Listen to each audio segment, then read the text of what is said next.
Hello. Check my check. We're still a little bit earlier, but just wanted to see and check if everything is running a-okay, audio good, internet good. Yes, we are. This is my digital side of the screen, but we'll start here maybe for a little bit. But yeah, we'll be starting soon.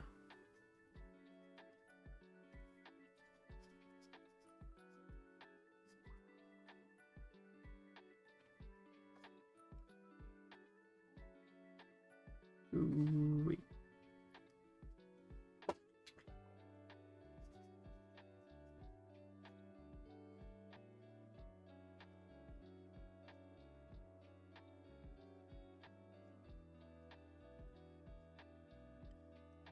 audio sounds good. Hey, good. That's good. Hello, Jaran. Yeah, hopefully I did have to reboot my internet a little bit in the beginning because I was I did a little bit of a test beforehand just to see if it's like not too not too bad, and it was giving me like 5, and then I was like, oh no. So I had to reboot it, and now it says it's giving me like 15, so not that's usually kind of what I need and require anyways, so hopefully it stays that way. It's weird. I have a feeling it's a little bit of like just a random guess, a bit of a superstition. I don't know if you'd call it a superstition, but I feel like the internet drops for me when the weather's really hot. Right now we have another heat warning again. Although the weather should be cooling down kind of tonight, but I feel like when the weather's like really hot, it I don't know, the internet goes kind of a little up and down. That is one unique handwriting. Genuine love it. Very you. Oh, thank you, Indigo. I feel like my handwriting is like it wants to be pretty, but it can't. Like I feel like certain flourishes that are reminiscent of like cursive and some kind of script writing, but then I'm also like impatient when I write, so it ends up being like scribbly. But no, Quinn, we are not going to be painting digitally.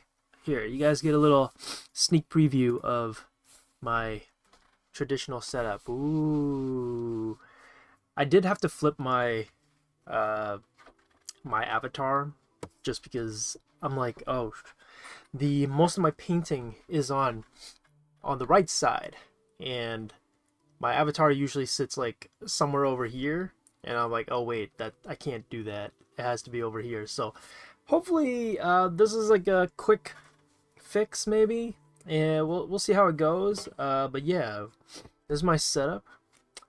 Hopefully it looks good. You get to see my hands. Hopefully it looks okay. Actually, let's just do a little quick, shot, little quick test. Traditional. Let me see. Let me just write something. Hopefully it's legible. Traditional stream. How's that look? That looks not too bad. Yeah, I feel that that looks pretty close to how it looks like on my piece of paper. Maybe it's a little bit bright. I don't know. I might have. Let's see. What happens if I move it like this way? Yeah, that looks a little bit better. Lets the contrast settle in a bit more. Oh, thank you, Shadow Bean. Nice, nice. Or gouache. When was the last time I did gouache? Quite a while ago. So you guys, I don't know if you guys saw it. I posted it, and yeah, I'm gonna be using Bougie paper, well, for today for you guys. But to be fair, I like barely use this thing. Like, look at it. There's this much left of my watercolor block. So we're gonna paint on this. I think it'll be kind of cool, be kind of neat. And then you guys get to see a little bit of my painting process as well.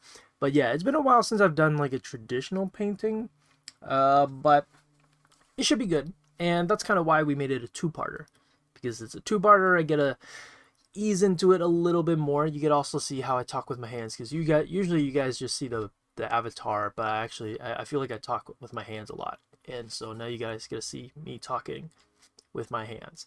But yeah, we're gonna be using this to paint, and this was the last thing I painted in gouache. This was, did I date it? There should be a, I feel like there should be a date somewhere. Oh, did I not date this one? Yeah, I do not see a date. I guess I did not date this. I don't even see my signature. Yeah, I don't see it. So, yeah, I did a little portrait, not portrait, but this little David I study. I think like honestly, maybe like 2 years ago. Either 2 years ago or about a year, about almost a year, 2 years ago. But yeah, I did this.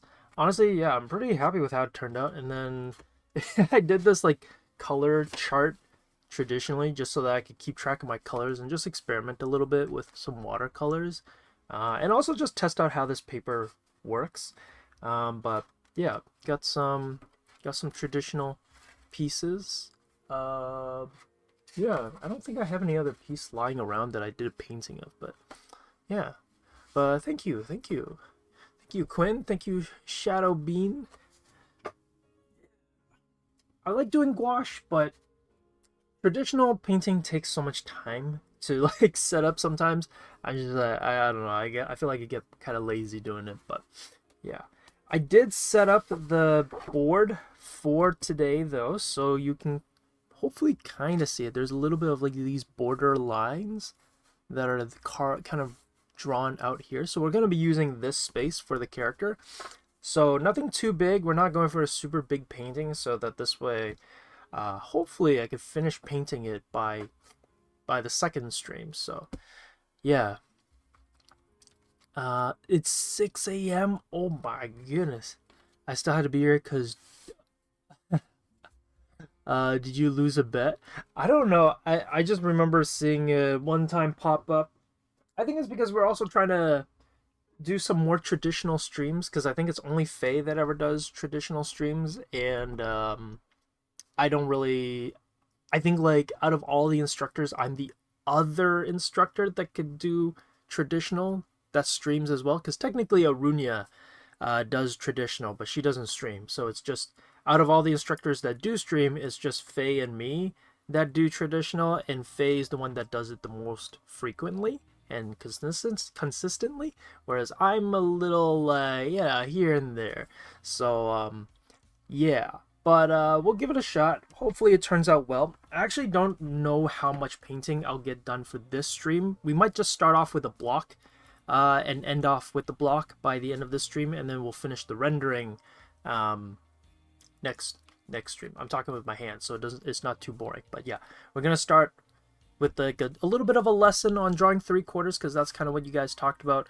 Then we'll do a little rough drawing on this sketchbook here to kind of figure out some designs and ideas for a character. I have some ideas, but not too sure yet.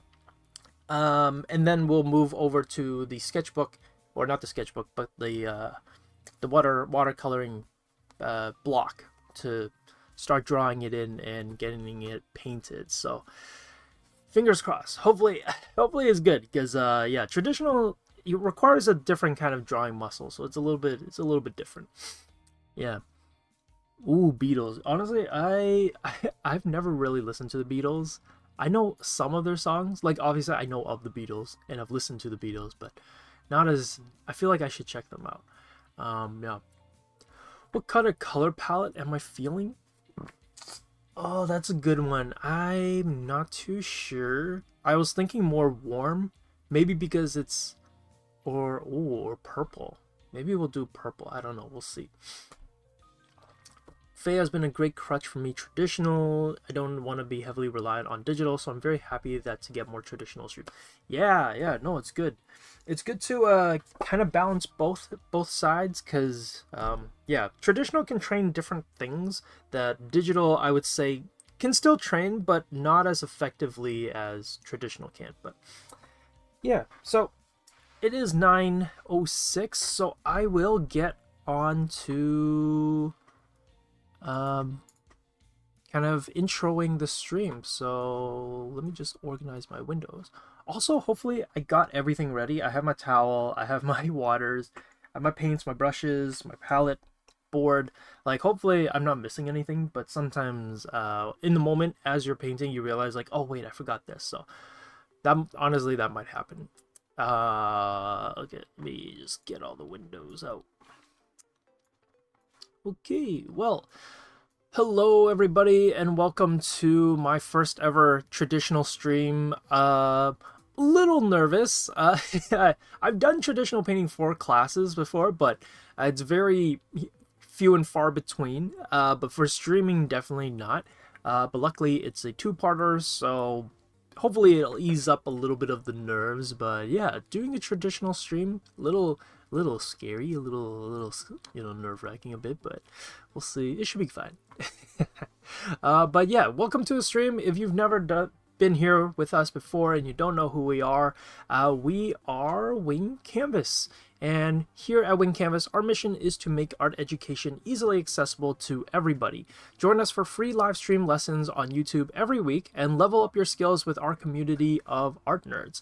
And we're more than just a YouTube channel, we're a school of illustration and visual storytelling dedicated to helping artists turn their passion into income.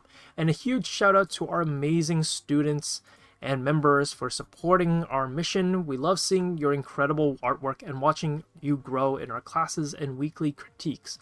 And if you want to dive deeper, join our Discord to access a stream of notes and demos, exclusive artwork, our challenges, and more free resources to help you improve. So come connect with our fellow art nerds and get inspired.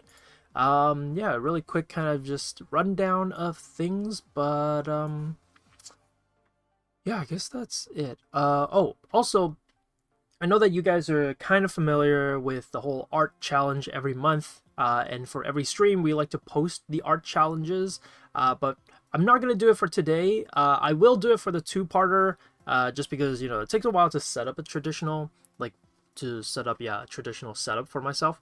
So I didn't have enough time to get and find images for the monthly challenge, but if you guys didn't know, every month we have a themed challenge, and students are allowed to submit their artworks and their art pieces to get hopefully like a potential shout out from the streamer that's kind of running the current stream.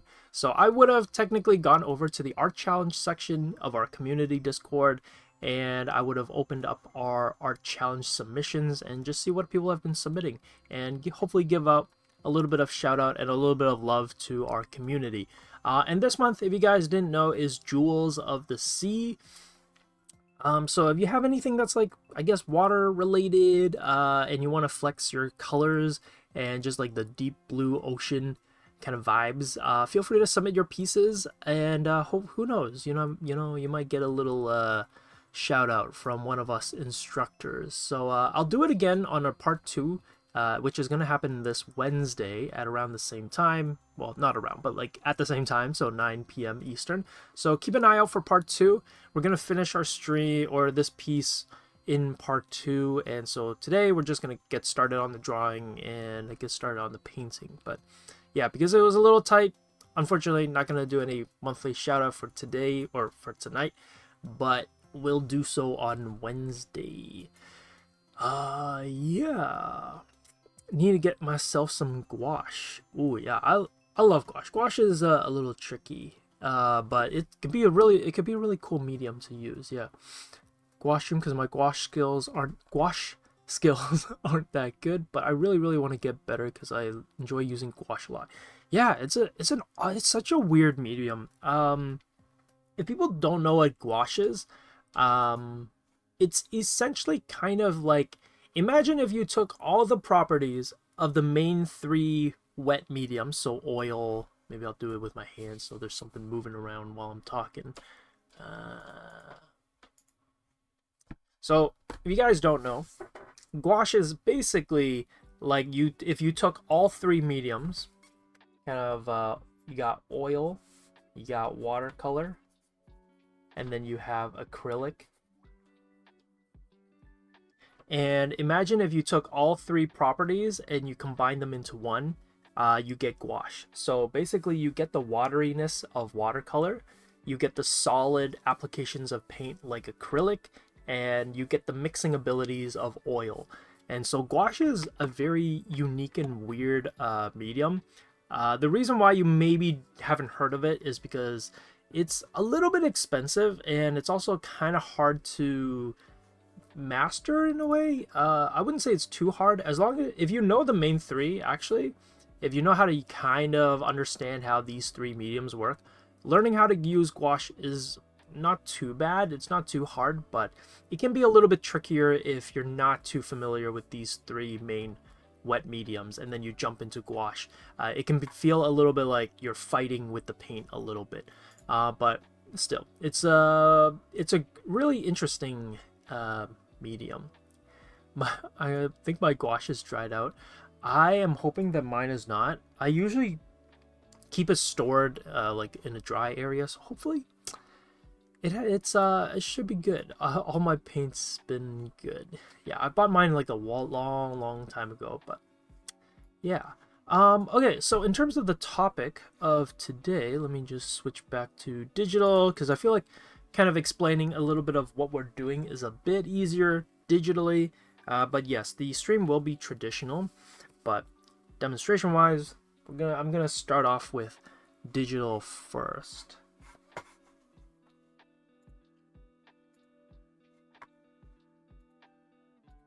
So today, if you guys didn't know, originally we were supposed to stream a few weeks ago. I believe like 2 weeks ago, and I put out a poll before that stream on that day, and I asked you guys what you wanted me to paint, and we were gonna do a portrait study. So portrait study.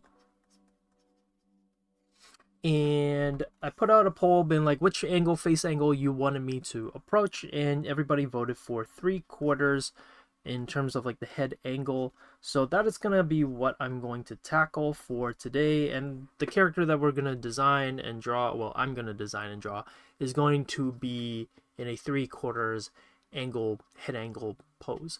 So I'm just going to quickly run through what are some things that I kind of keep in mind when I'm doing a portrait study in this angle, and what are some kind of maybe measurements or shapes that I'm looking out for when I do a 3/4 portrait study. So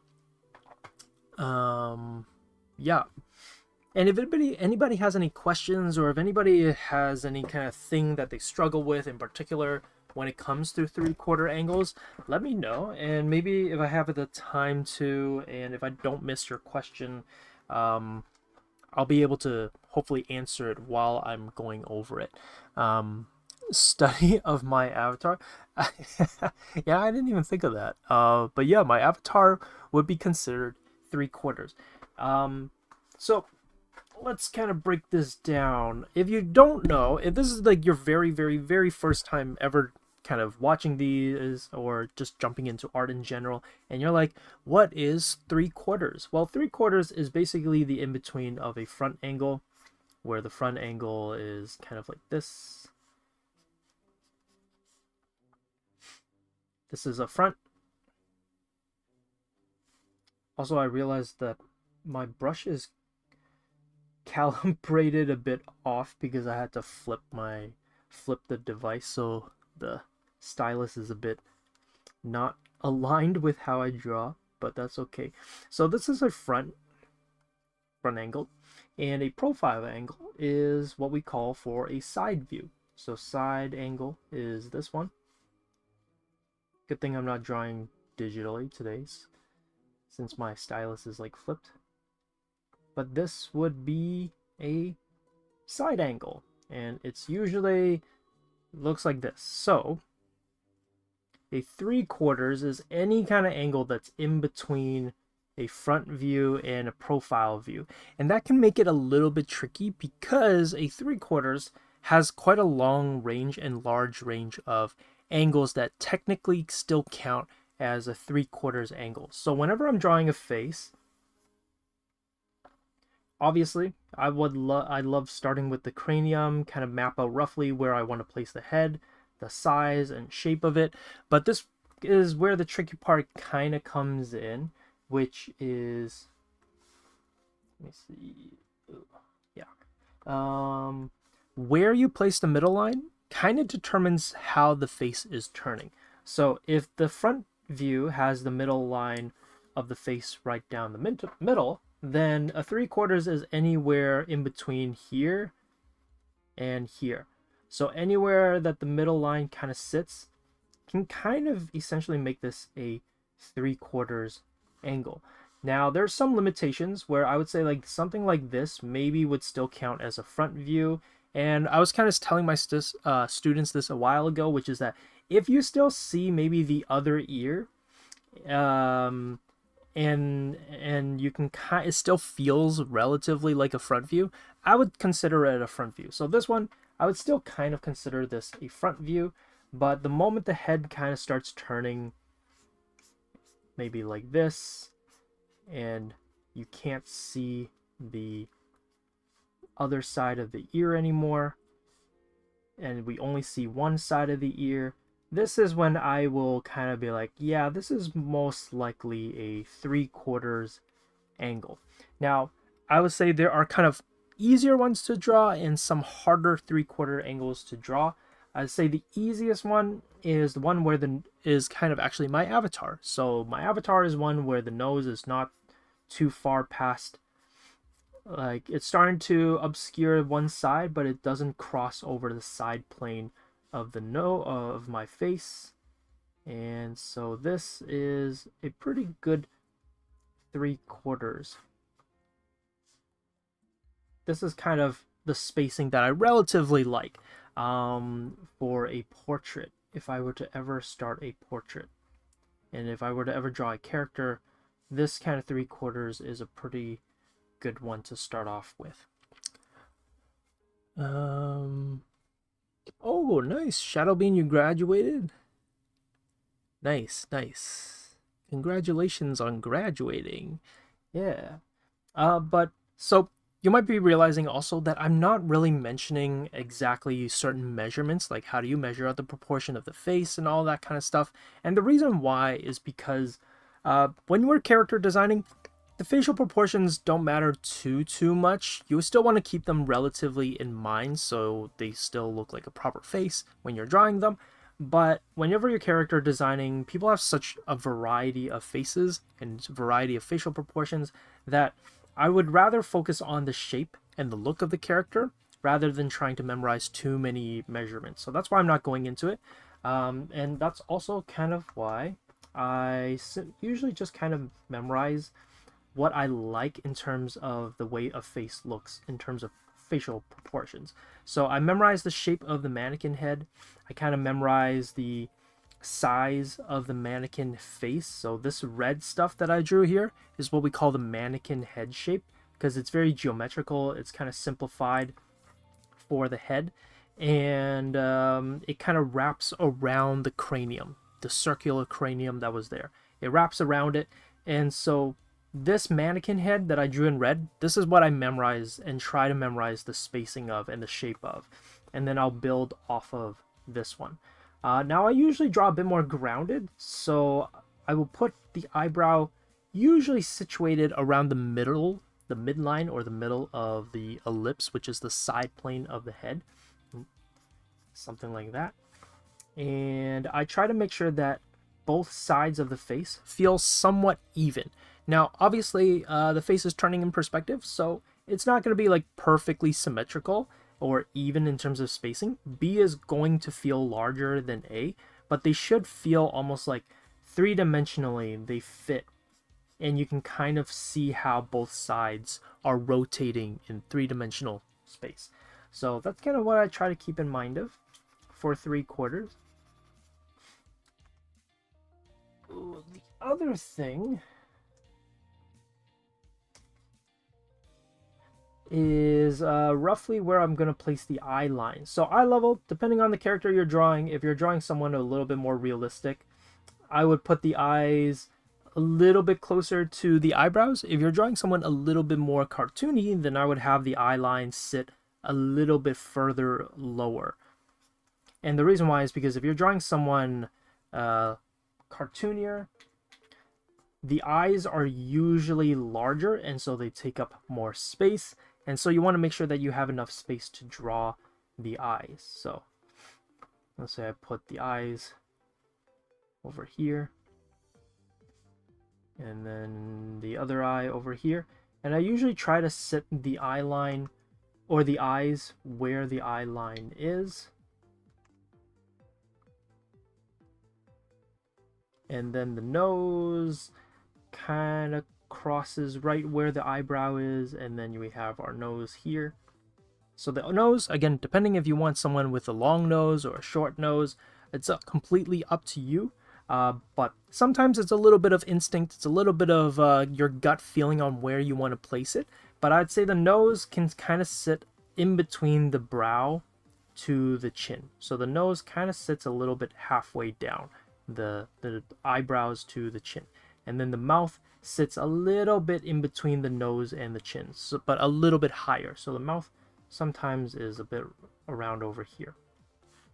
And then obviously for the ears, if you're not too sure where to put the ears are positioned in between the brows and the ears. So here we have the ears. So now we have a relative, general structure and drawing of a face over here. And depending on how much the head is turned, the amount of brow and cheek that you see will also be a little bit different. So right now, maybe I'll erase a little bit of it, and we'll draw this in a bit. The brows should taper in towards the eyes just a little bit, but not too much.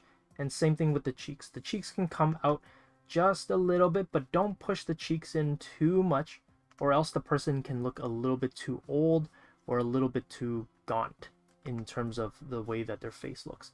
So always kind of keep in mind of the style or the type of person or design that you're going for, because keeping those things in mind can really help you understand the type of face that you're trying to draw.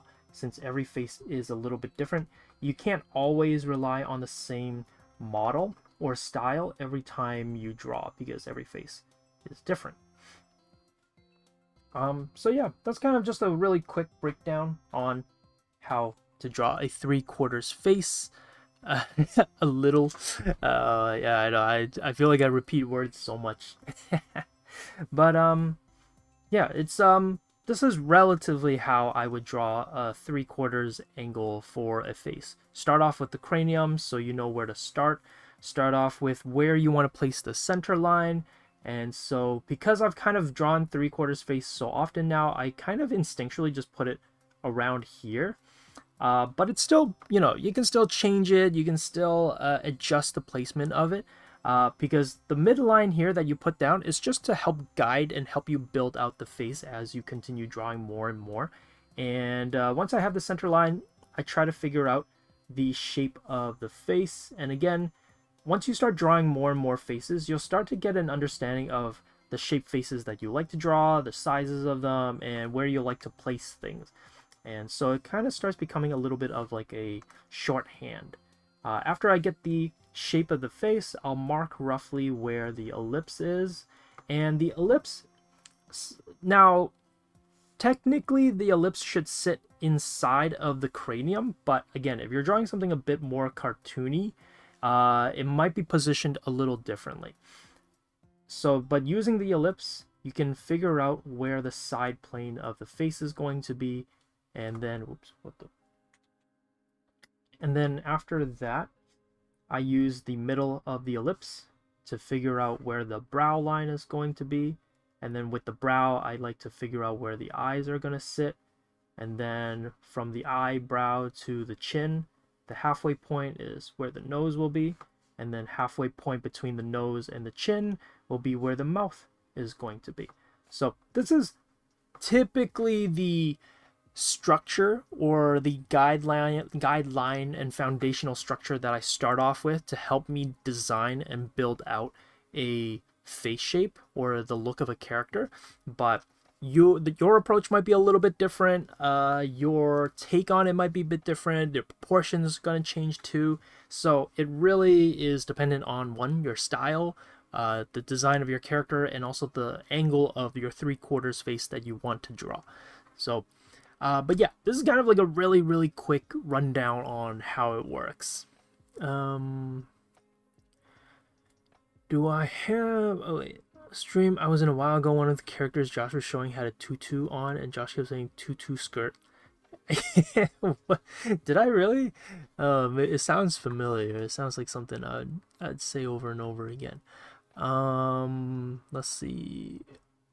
And then Cookie asks, do you have any tips for drawing for someone who struggles to draw using geometrical shapes? That's a little tough. Because tough for me because I basically only ever use geometrical shapes, but let me see. Let's see if there's anything that I can think of. If you have a hard time using geometrical shapes, you can definitely start off by practicing, at least get the circle down. It doesn't have to be the perfect circle. Just make sure that it's not, you know, like an oval or a bean shape or inconsistent in terms of the shape of it. Try to make it as circular as you can get it to be. And then once you have the circle down, maybe you can start off with measurements first. So again, it might be a little bit harder because the face is a very technical thing. And if you're, again, not too sure, maybe instead of something that you can try is to find a style that you really, really like, and that a style that you're trying to emulate or replicate. And because then this way it gives you a rough idea as to the shapes that you're trying to aim for. So my inspiration, clearly you can probably tell, it's very anime comic book inspired. So every line decision, every choice that I make when it comes to the proportions, the shape of the face, the eye shape, the nose shape, it's very anime kind of driven. It's very comic book driven. So whatever style that you're going for, try to find that art style and see if you can just copy it and replicate it as best as you can. And then try to see what you can learn from it. What are the head shapes that they're doing when they draw in 3/4? And what are the face shapes that they use? And how big are the eyes? And where are the eyes placed? So try to build out at least the cranium, and then try to build out the face shape that you like. So it might be something as simple as this. What I like to do is, if you're not too sure about like the measurements or anything, something that you can try is to just divide the circle in half to find the apex of your circle. And then from the halfway point, you'll notice that the head shape curves and curves and curves until it hits the halfway point, and then it turns into more of like a straight line that curves in. So what I would say is, like, if you're not too confident with geometrical shapes, like finding the ellipse and everything, try to just draw this shape on a face over and over again, and try to memorize it as best as you can. That's kind of what I did when I first started drawing faces, was I just kind of tried to capture the same shape that I really, really liked, and I tried to replicate it over and over again. And then once you have the face shape, then you can work backwards instead.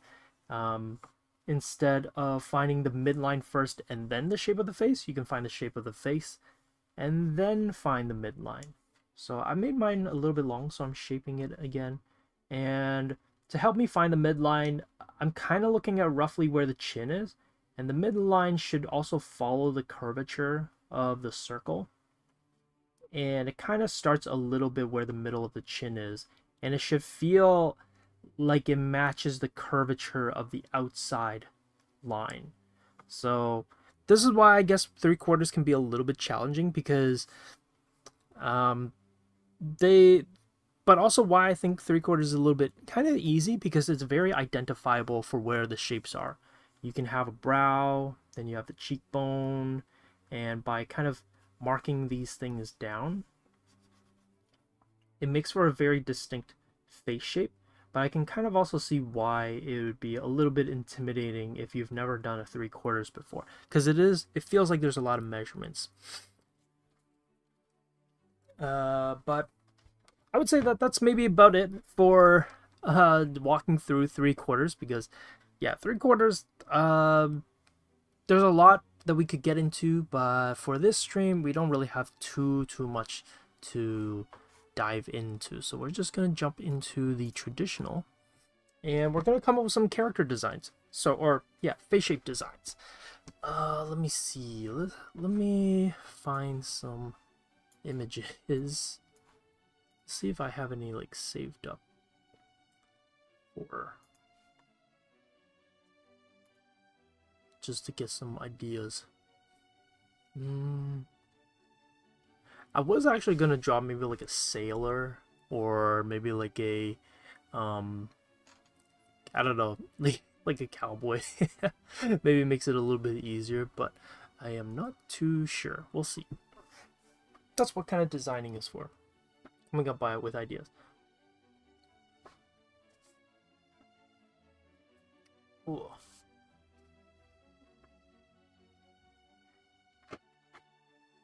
Also get the eraser.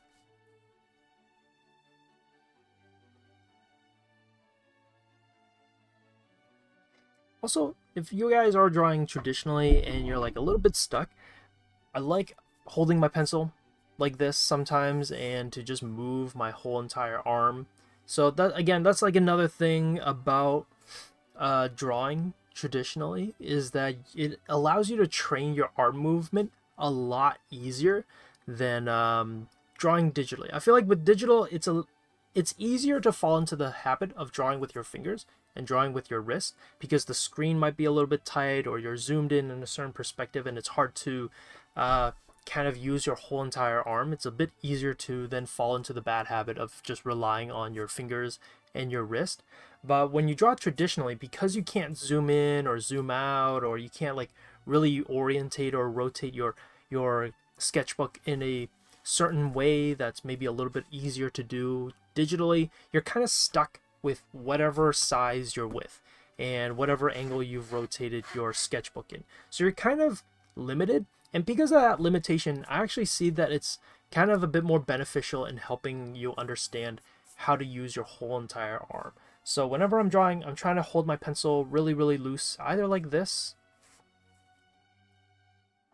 or like kind of a bit flat, and I'm holding it like this, and I'm kind of resting my hand on the knuckle of my pinky as I move around the sketchbook, or I hold it very close to, as far as I can hold it up at the tip of the pencil, and then again I'm holding it very lightly, resting on my pinky and moving my whole entire arm to draw whatever it is that I need to draw.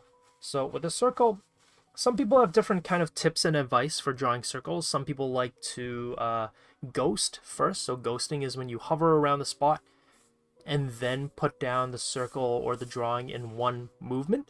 Other people like to kind of go at it just in one go and then just leave it as is and then base it off of there and build it and fix it from the first kind of drawing or first kind of mark that they put down. I like to kind of go at it a bit over and over again, just because I find that when I'm drawing circles, when I go over and over again, I'm slowly fixing it a bit by bit as I'm drawing more and more. But yeah, hello, thank you for, hello Moonlight, welcome to the stream, and also welcome to anybody who's hopping on but staying kind of quiet on chat. That's totally okay. Kind of like what I mentioned, if anybody has any questions, I will try to answer it as best as I can. But yeah, we're gonna kind of be moving along. And again, this is a reminder that this is a two-parter. We're gonna be continuing this on Wednesday as well at 9 p.m. Eastern time. So yeah, we won't be finishing the piece today. We're just gonna be planning, kind of doing some rough ideas, some sketches of the character that I want to draw and design. And also, I'll kind of apologize in advance that sometimes when I draw, I start leaning in, and you might notice that my hair starts coming into the camera. So I'll try to keep an eye on that and try to not block the camera with my hair, but yeah, sometimes I like to lean in into my painting. But yeah. And also, Shadowbean, you found the video. Nice, nice. I'm actually so curious. I don't remember what video where I kept repeating it over and over again, but if you have like, if you want to share which one, I would like to actually rewatch it too. Yeah, so I got the cranium, I got the circle for it, and let's come up with some ideas. So sometimes I won't draw the cranium every single time. Sometimes it's okay to break outside of the technical mold to come up with ideas, but for now I might just kind of draw and see what ideas I come up with, if I can kind of think of anything, but I don't know, we'll see. I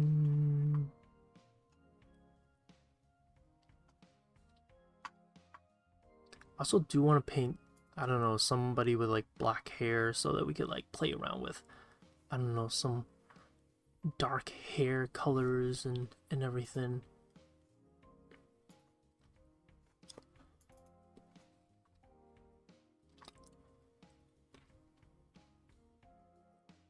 But we'll see. Trying to look, see if I can find any inspiration.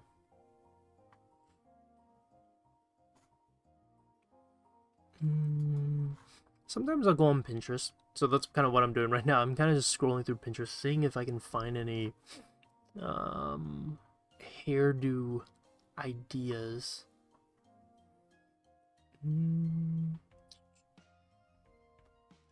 Yeah, we'll see.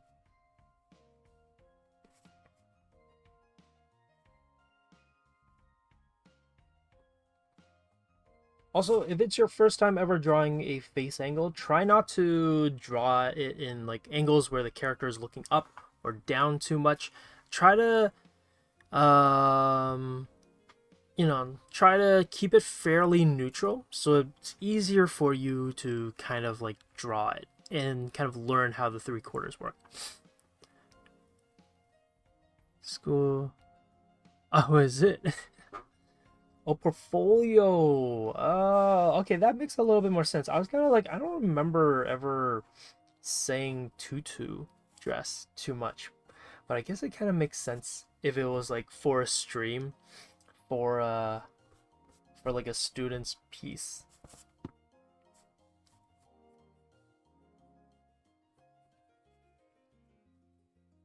A true fan. Nice, nice. Yeah.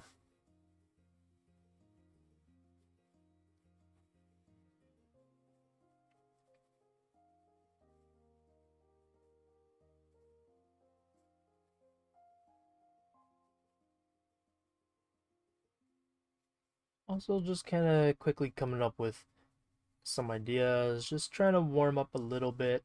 So the drawings aren't going to be like any kind of refined drawing or anything. Just trying to come up with some ideas. Get the creative juices, going and moving along. I might actually also go for something a bit more stylized. Maybe we'll see kind of how it goes with what idea I come with, but we'll see.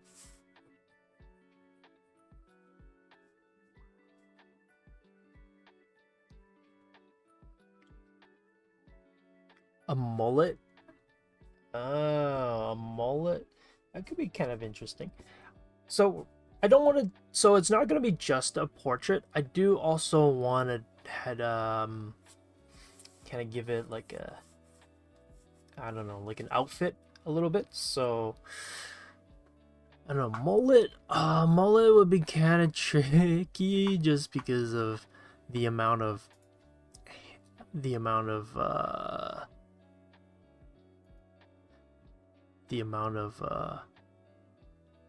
don't know, the amount of my brain is like freezing at the moment. The amount of rendering that I would have to do to get the mullet down, but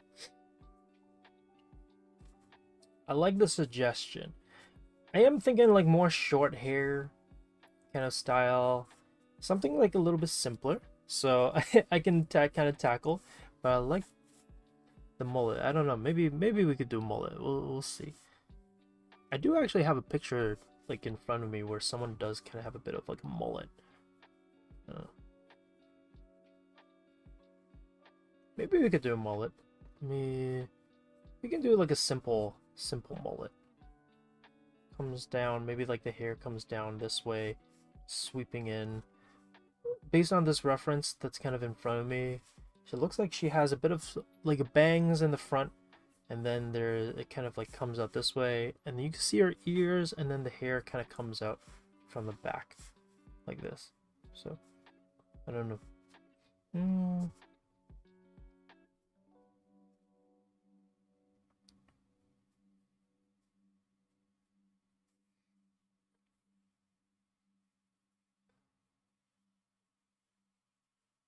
Outfit. Ooh, I have to think of an outfit.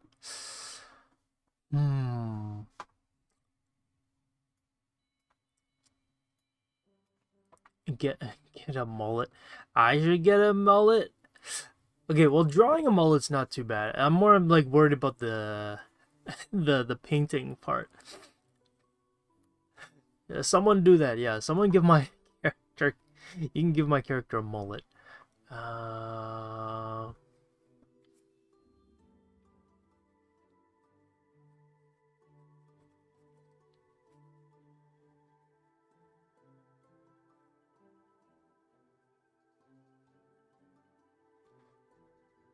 Ooh, something with the hands.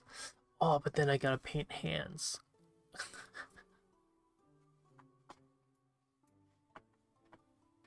So mullet hard to remember, long hair. This girl could sure. Well, yeah, because if it's long hair, it's usually just all solid black, except you put in a bit of highlights around like the top areas.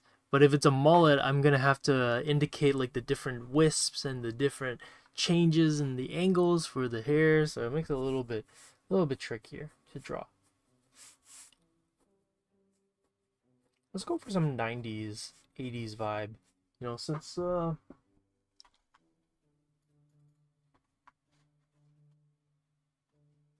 since we're doing this, go for this biker, maybe biker jacket. I don't know. Let's see.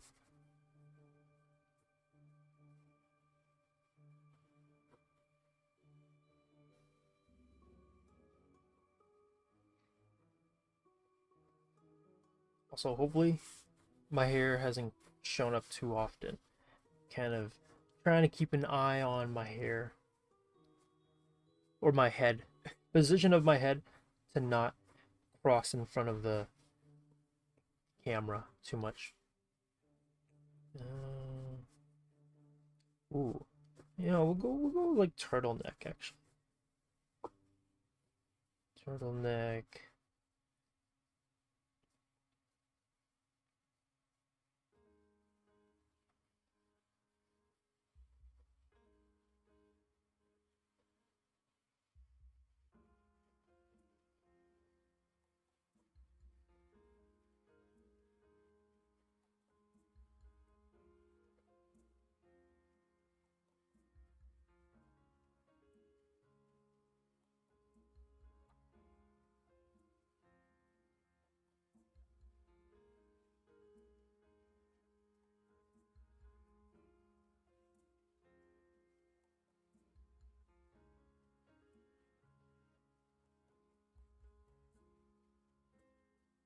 And we were like, dang, Josh, it's so messy.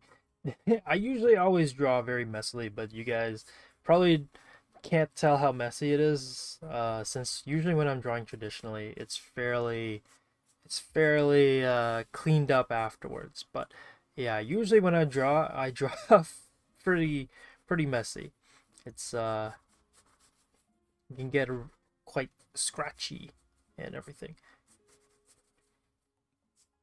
Also remember that we're drawing with a pretty kind of boxier, linear composition, so might have to change the pose a little bit, or I don't know, maybe change the orientation of the board. Instead of painting a portrait, might do like landscape. I don't know. We'll see. I quite like this. This one's not too bad. Got the kind of like a motorcycle jacket thing happening here.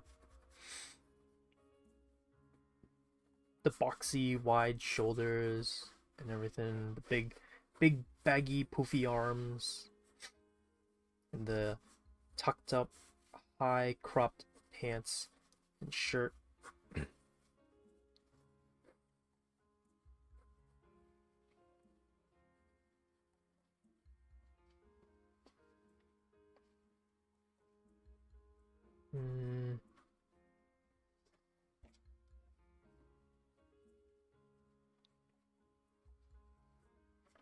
Oh, something like that. That's not too bad. Oh, sunglasses?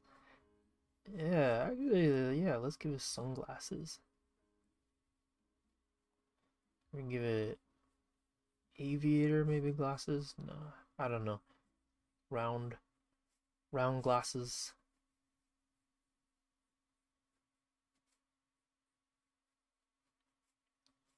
I don't know. Maybe something like this. See how it goes. And I think this is not too bad. You know what? I guess, yeah, we could go with the mullet. Gonna have to maybe kind of clean it up over time afterwards, though. Sorry, I haven't been looking at chat. Kind of looked away for a bit.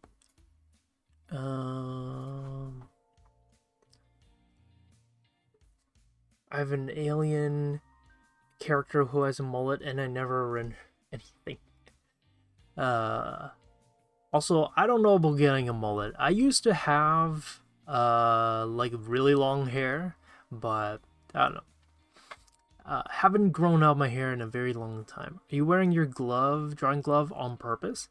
Yeah, I usually, even if I'm drawing traditionally, I should probably maybe switch it up. Give me a sec.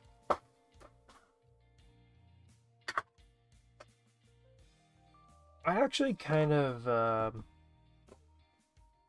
still draw with a glove, even if I'm drawing traditionally.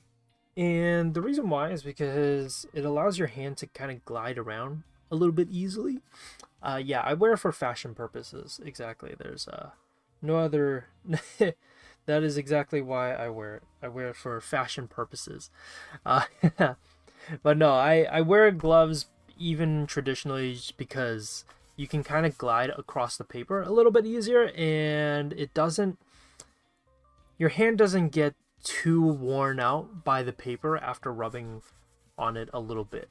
So you can kind of let it, you know, I don't know, it helps a little bit, and it kind of prevents a bit of smudging and everything. So yeah, because of texture purposes, for like how it feels, maybe, I don't know, but I wear it so that I can glide across the paper and it doesn't, I don't know, there's less abrasion and rubbing that happens on the hand. So yeah, honestly, this one's not too bad.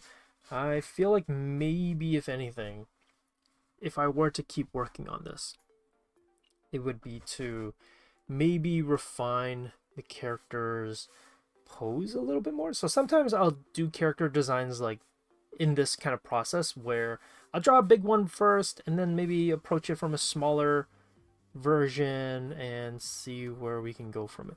Also, I'm thinking, like, if I want to stylize it, how much should I stylize it?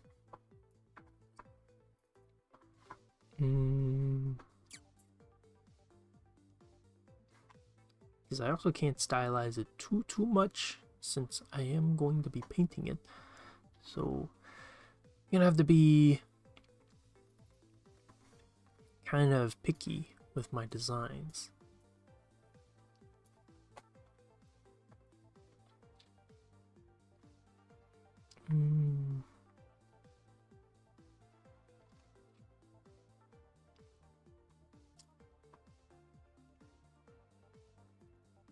Actually, it's so nice that I can kind of chill while drawing these, so I don't have to feel like too much like I'm in a rush.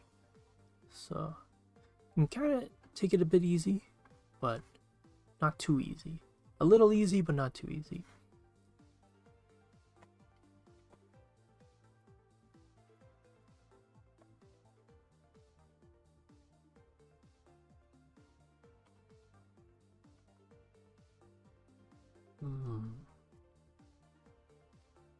So let's see if I can simplify this form a little bit. So what I like from this is like how the bangs kind of come out. So I'm thinking like, oh, what if I make it come out a little bit more? And then also, what if I tilt the head a little bit so, you know, she's kind of looking at us a bit more.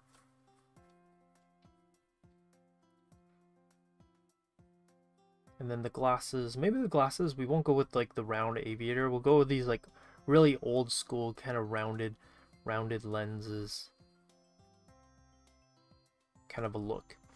And maybe we can have one hand up.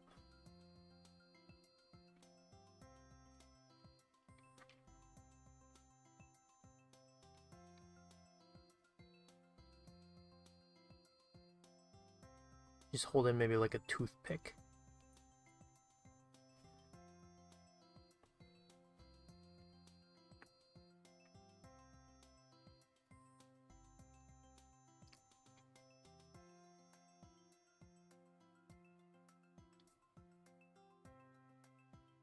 Kind of really want to push these shapes and forms so we get something kind of fun to play around with afterwards.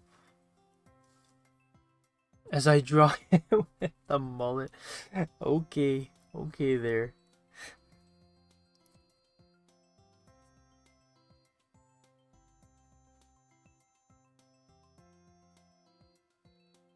I am very excited to see how this mullet turns out. So it better be a really cool mullet.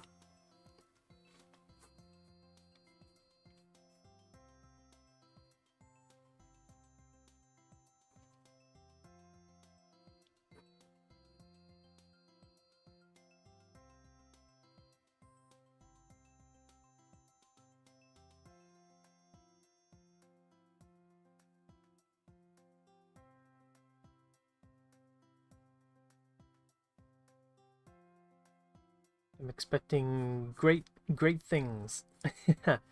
I'm just kidding. No pressure. I'd love to see it either way. I'm excited to see what you come up with.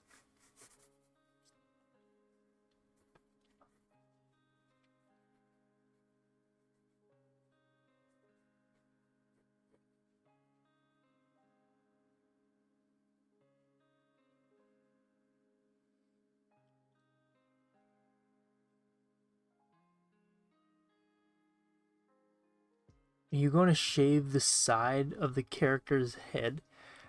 No. I wasn't really thinking of doing that. Actually, I don't think I've ever designed a character with a shaved head on the side before, but that's kind of a neat idea. I don't know if I would do it though, but a cool proposition though.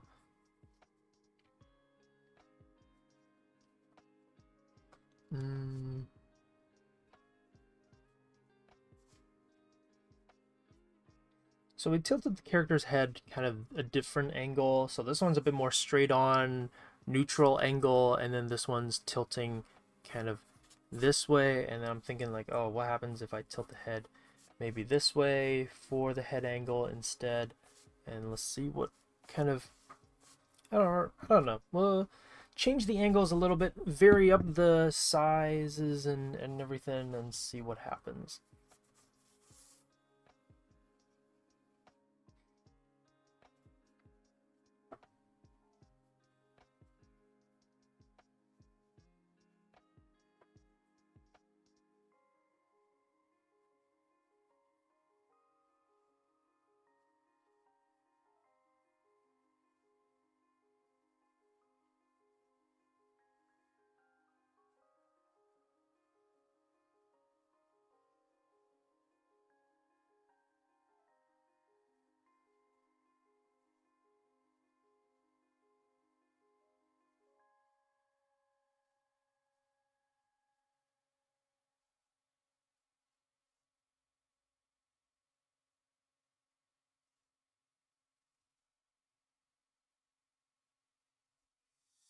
Or maybe it's like a lollipop, you know, the usual, like, you know, lollipop.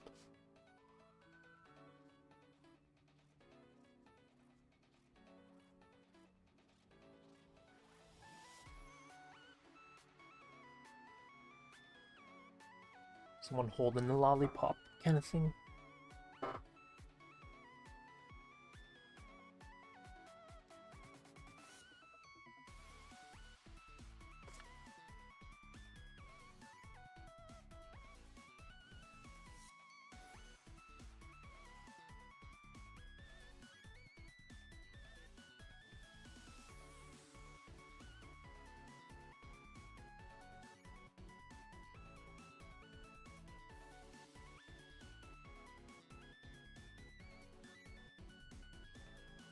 California kneecaps. Dang. I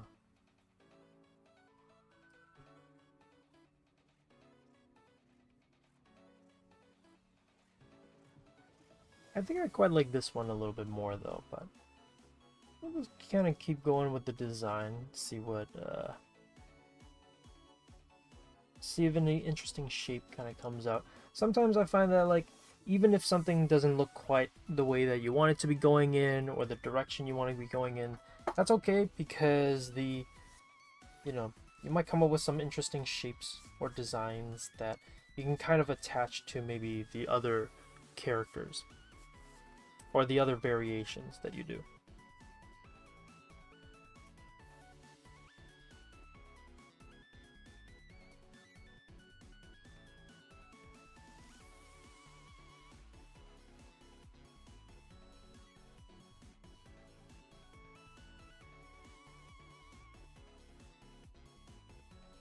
Actually, quite maybe we'll do this one where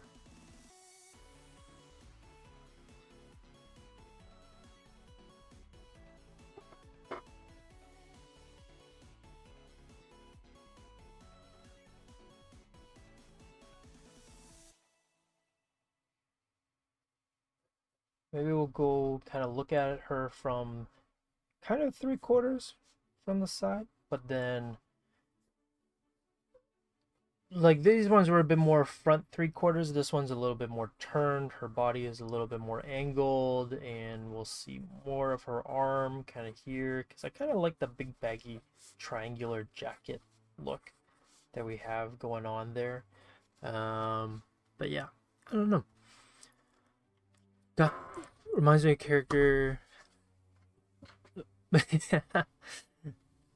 in the Veronica Mars Riverdale. Ooh, yeah, yeah, yeah. No, that's awesome. Yeah, I kind of was like, you know, I wasn't didn't really have any design or style I was going for per se, but then I was like, oh, a 90s kind of style would be kind of neat, kind of cool. Cool.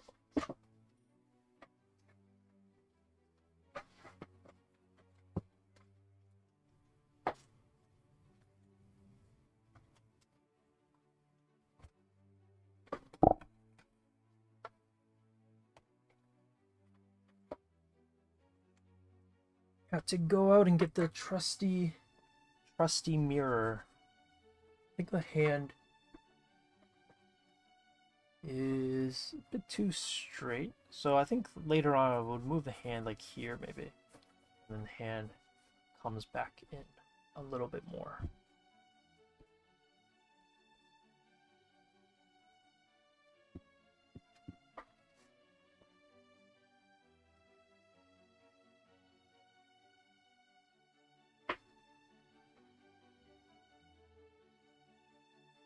And maybe the camera or not the camera, the body comes out a little bit more this way.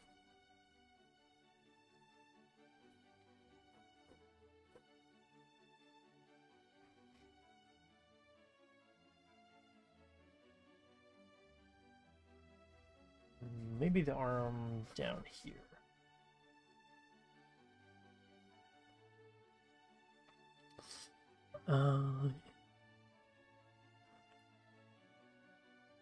Two greaser gangs in the main groups were girls, and one tried to hide their relationship outside of their. Oh, interesting. I've Never heard of that one. Sounds kind of neat. I'm gonna go for maybe a few more renditions. We got about time. We got some time. We got about like an hour, so I'm gonna do maybe one more take on this one.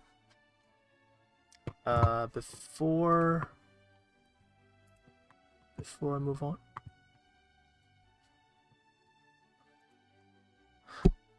Jokes. I accidentally messaged Kevin, and then I was like, whoops, I didn't mean to send it. I was like, it was actually, I was gonna message both Gia and Kevin when I was like not too sure if my internet would hold out, and I was like, nah, I think it should, you know, I'm not gonna bug them. Let's just see if it works, and if it works, great.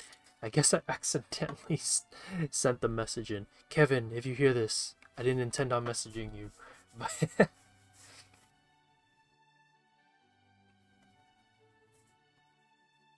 it was an accident.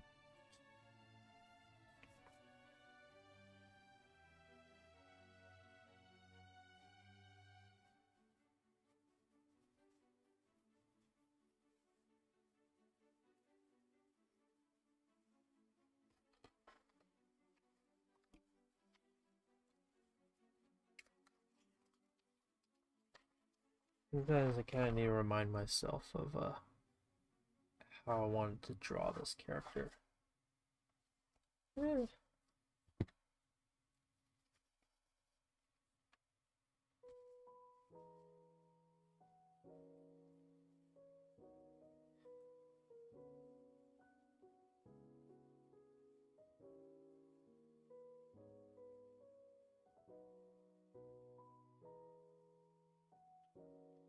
Rock and Riot. Oh, neat.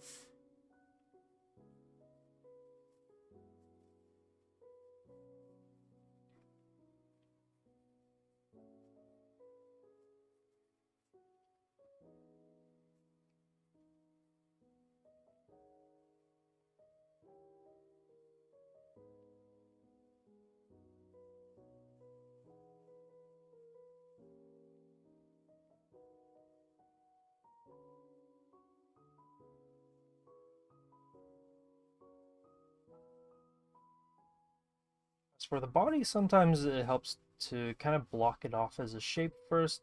At least for me, I like blocking it off as a shape. It makes it a bit easier to kind of understand the angles and the forms that I'm gonna need later on for when I'm drawing a character. Especially since I'm most likely gonna be doing this full body kind of piece.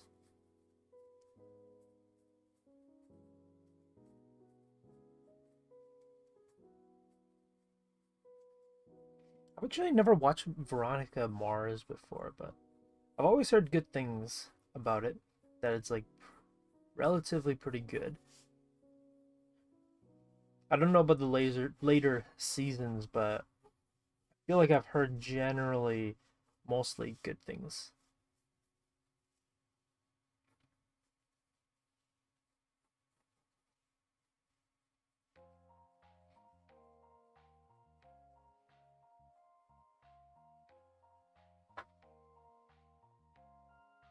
Excuse me, I'm about to like sneeze.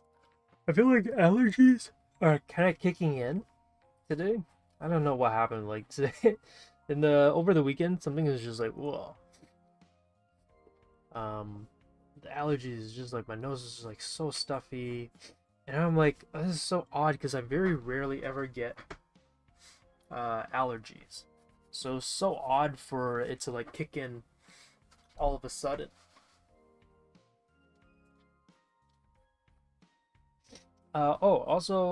Is this paper friendly to gouache? No. So I'm not gonna be painting in gouache on this paper. This is just for me to like just sketch out my ideas and see how I kind of roughly want to approach this, and then we'll kind of go at it. So I kind of wanted to see how I wanted to maybe go about the body a little bit more, and then kind of think about like, oh, what are some ways that maybe I want to, oops, trying to change the light a bit. trying to figure out like, oh, how I want to go about adjusting maybe a little bit of like the, I don't know, the position of the pose a bit, but I don't know. Seems like the original one is pretty good. So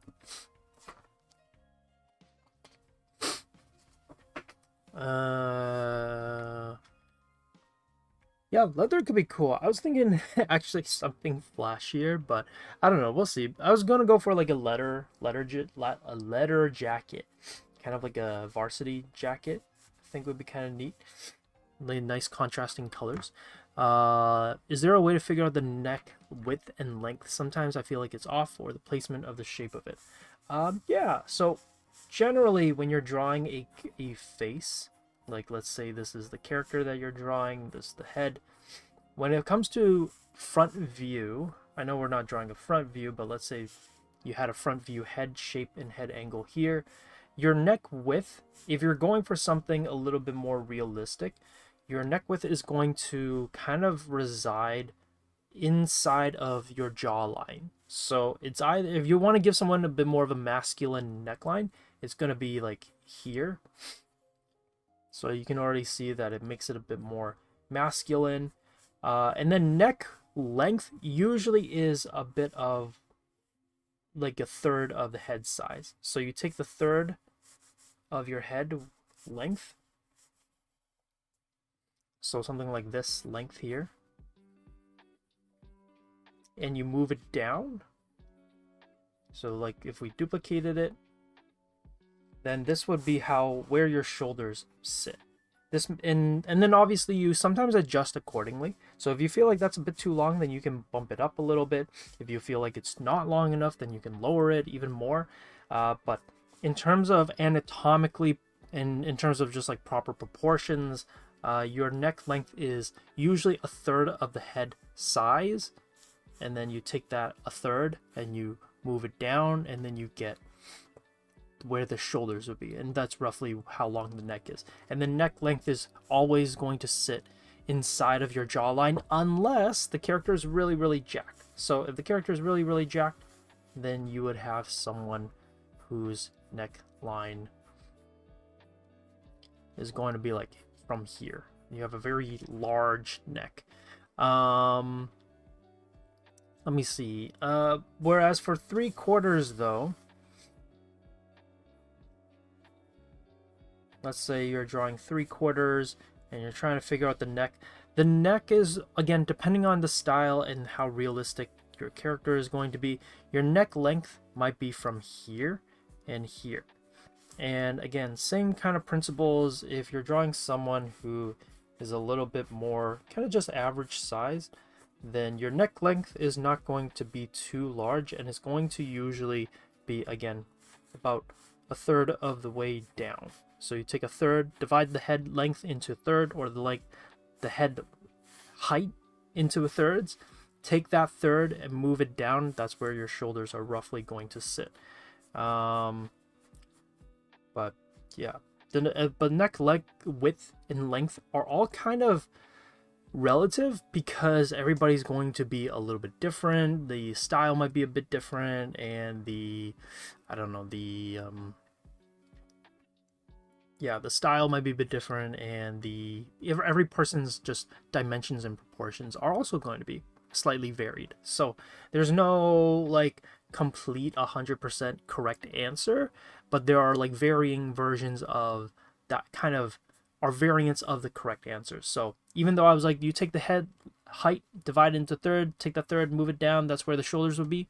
Some people just have longer necks, and some people have like shorter necks. So it kind of varies, but this kind of gives you a relative idea as to roughly where you could put it.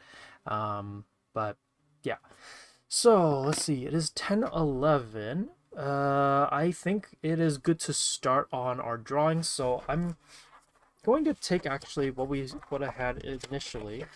This was like maybe just like a final exploration of the character's design, but I'm gonna use mostly this one to help guide me. So I'm mostly just gonna have this on the side. As I draw the character. Now I realize that, oh, it's quite small. So maybe I might actually make it, go grab a larger coloring pad. Should I go get a bigger one?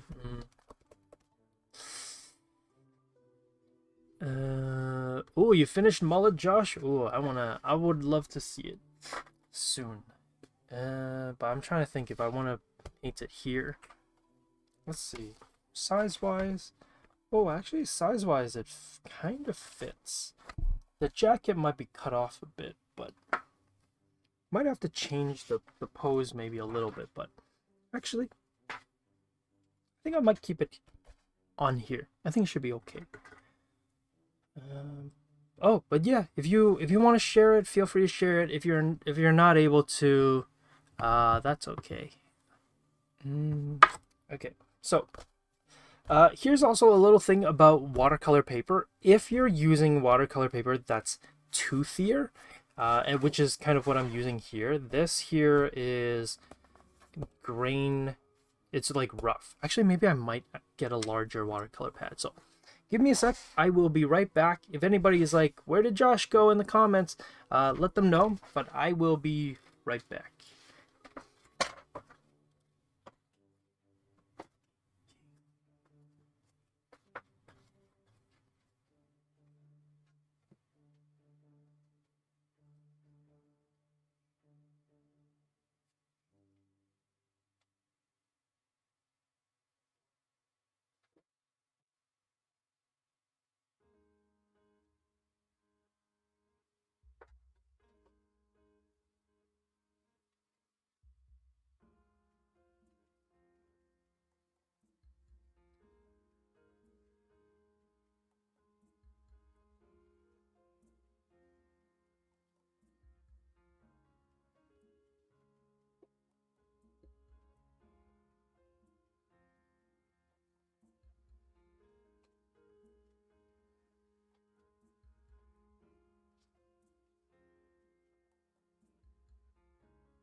Yeah, I am here.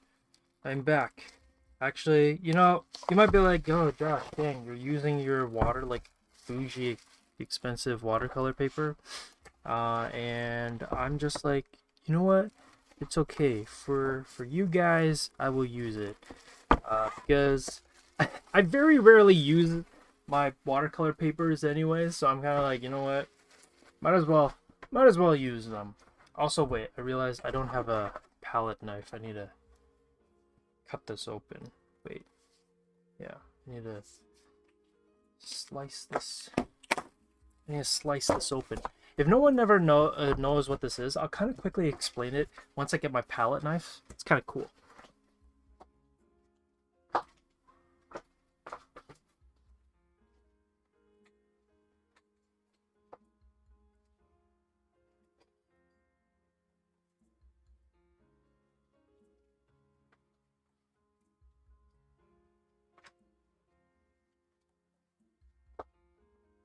Oh. Now you being afraid of a mullet. Don't worry, I'm down to see this mullet. Okay, so I'm back. Actually, let me see it before I forget. See this mullet, Josh. Ooh, hey. I mean, I like it. I don't know if I can pull this off. Like, you know what? That actually kind of looks like me. You got the eyebrows, and my hair's not like curly, but my hair is slightly. It's not your typical like Asian hair, so I don't have like standard straight fine Asian hair. My hair is kind of coarse and a little bit rough. And it's like slightly curved, but not I wouldn't say it's wavy. But you got the eyebrows. I do have some thick eyebrows, so that actually kind of looks like me. But I don't know. I mean, it looks great in the drawing, but I don't know if I could pull off a mullet in real life. But it looks cool though. Really cool drawing.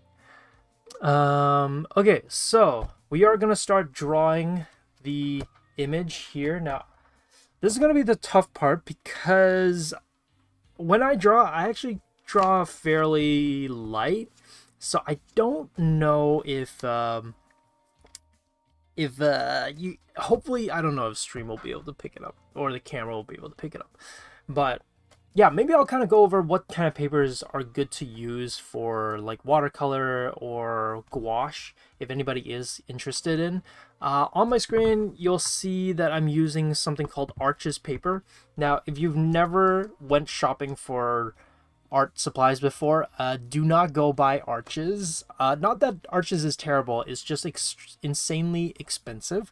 So when you're first starting out, I would not advise getting Arches unless you're really into traditional painting and you're down to spend the money for it. But I would not get Arches because they're really unless you're rich.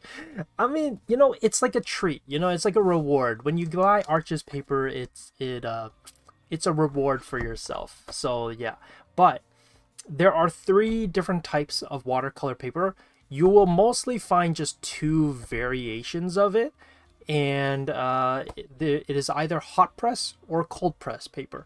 So this is hot press, and I'm going to quickly, maybe before I go into it, I'll show you how this works. So if you've never seen this before, I don't know if it's kind of hard to see it because my camera is angled, but this is called a block, watercolor block. And you might be like, wait, Josh, is the watercolor paper all black? And there are black watercolor papers, but no, what this is basically all the watercolor sheets have been glued down. So this way I don't really have to worry too much about buckling, or it's still going to buckle, but the paper kind of stays in place on this board, so I don't have to really tape it down. I don't have to like worry about it going anywhere, and it's quite portable. So actually, usually block papers are good for traveling. If you're traveling and you want to paint some plein air, that's when you want to get block papers. But they're kind of cool, and I'm going to show you how it kind of works. So you might kind of look at it and be like, wait, why is it not white? Where are the watercolor papers? And you'll be like, wait, what's this over here? And oh, what does this say over here? Remove sheet by inserting a palette knife. What? That's crazy. So basically, that's kind of why I had to go off and get a palette knife. You basically just grab a palette knife and you slip it inside. Now, hopefully I can find the right one. Okay, and you basically just open it up like a sealed letter. It's like really cool. It's like, I don't know, I think it's really cool. It's like Christmas. You're opening up a little present on Christmas or something. You're basically just sliding it open, and voila, you have watercolor paper underneath. Now, when I first did this, I was like, oh, I gotta keep this black sheet on top, but you don't need this. You can toss this out if you want to. I don't know, it's fine, or you can keep it. It's completely up to you. But here you go. You have your piece of paper. Now on camera, you're not going to see the difference, but when you're going out to buy watercolor paper, pay attention to what kind of watercolor paper it is. So this one that I have here is called hot press. The other ones that you're probably a little bit more familiar with is called cold press, and those are basically the 2 different types of painting papers. Hot press just means it's smoother, so there's no like bumps, there's no textures on the paper. It's completely flat piece of paper, and so it's really good for if you're just doing like illustrations. It's just if you wanted to focus more on like cleaner, more flatter images. But cold press has texture, has that like grainy grit to it, and that's really good if you want like texture from the brushes, and if you want a little bit of that like textured pattern look and finish when you finish your painting. So you would get cold press. The way that I like to think about it is hot steams and smoothens everything. When you want to iron your clothes, you get a steamer, you get an iron to flatten out your clothes. And then cold, I like to think of it as like when you're cold, you get goosebumps and your skin gets all bumpy and wrinkly. So cold press, bumpy paper; hot press, smooth and flat paper. But yeah, those are always the two different versions. And then the one that you saw previously, that one was like grain rough, I believe is what Arches calls it. I actually didn't even know that existed until I saw that from Arches, but it's basically like a hyper rough coarse paper. But for the most part, you guys will just buy either hot or cold press. But yeah, you're not going to be able to tell on camera, but it's smoother. Okay, and so now we have our board. I picked a bigger one, and I picked the hot press because we're just going to be drawing on it anyways, and I realized that drawing on the extra rough grain might be a little bit harder for you guys to see it on camera when I'm drawing it. Whereas hot press is going to be easier. I can erase it a little bit easier too, and everything will just be easier to see. But before we start painting it, I always like to frame my drawings, meaning I like to create a border around it. And actually, maybe I don't know if I want to ruin my camera position. I actually have a lot of stuff in front of me where I hang some like supplies. Sometimes I got a bottle opener, I got a ruler. It's kind of like a supplies board and an art inspiration board in front of me, but I don't think I'll be able to show you guys because my camera is kind of finicky. But usually what I'll do is I'll kind of mark out a border and a frame for my drawings, and I like to leave about like an inch, or maybe in this case, let's see, how big is this board? This is 9 by 12, so if I take 2 away, I get like 7 by 10. 7 by 10, how much is 7? That's okay. Yeah, we'll do like an inch all around. That sounds good. I feel like that's a good amount. Okay. So this is kind of like an old measuring technique. Maybe I'll try to move my light away so it's not too reflective or shiny. But usually this is an old measuring technique that we had to do back in university. I don't think they make people do this anymore, but the teacher that I had was like super rough, and he would be like, if your measurements were off, he would call you out for it. But basically, in order to get like really clean markings and measurements on your paper, you go up to the very edge, you mark 1 inch, and then you move down to the bottom and you mark 1 inch down here, and then you rotate it and you just connect the dots for where we marked it. I'm trying to dodge the camera. You guys might see my hair a little bit as I'm trying to mark. But then you get a very consistent, nice, clean line, and you know for sure that it is at 1 inch. But this is also that you're trusting that the people who cut the board also cut it properly. So it might be a little bit sometimes it's a bit skewed, and when that happens, it's just unfortunate. Can't really do anything about it, but yeah. Half my face. Yeah, I looked at the camera and I was like, oh, you can see part of my face. That's okay. It's fine. Little Josh face jump scare, exactly. A little like peekaboo. Hello there. Going on. Now I'm scared of, I don't even know if I'm gonna be able to get to the painting part. Whoops. This always happens, you know. This is the usual Josh affair when it comes to streams. Yeah, exactly. Someone got the reference.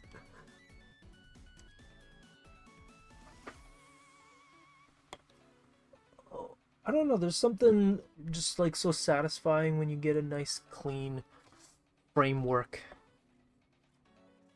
going.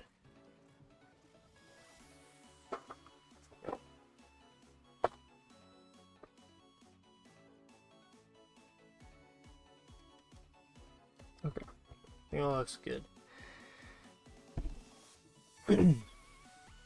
Nice. So here we have the frame. It's nicely laid out. It's kind of marked. If it looks crooked, it's not crooked, it's just that my camera might be slightly tilted in the wrong angle, but it's okay. So here is the framework. Looks pretty clean. At least it looks clean on my end. Let me just take a look at it. Yeah, I think it's pretty solid. Okay. Let's rotate it this way. And yeah, now we're gonna get drawing. So I will also be right back. I'm gonna go get my lead pencil.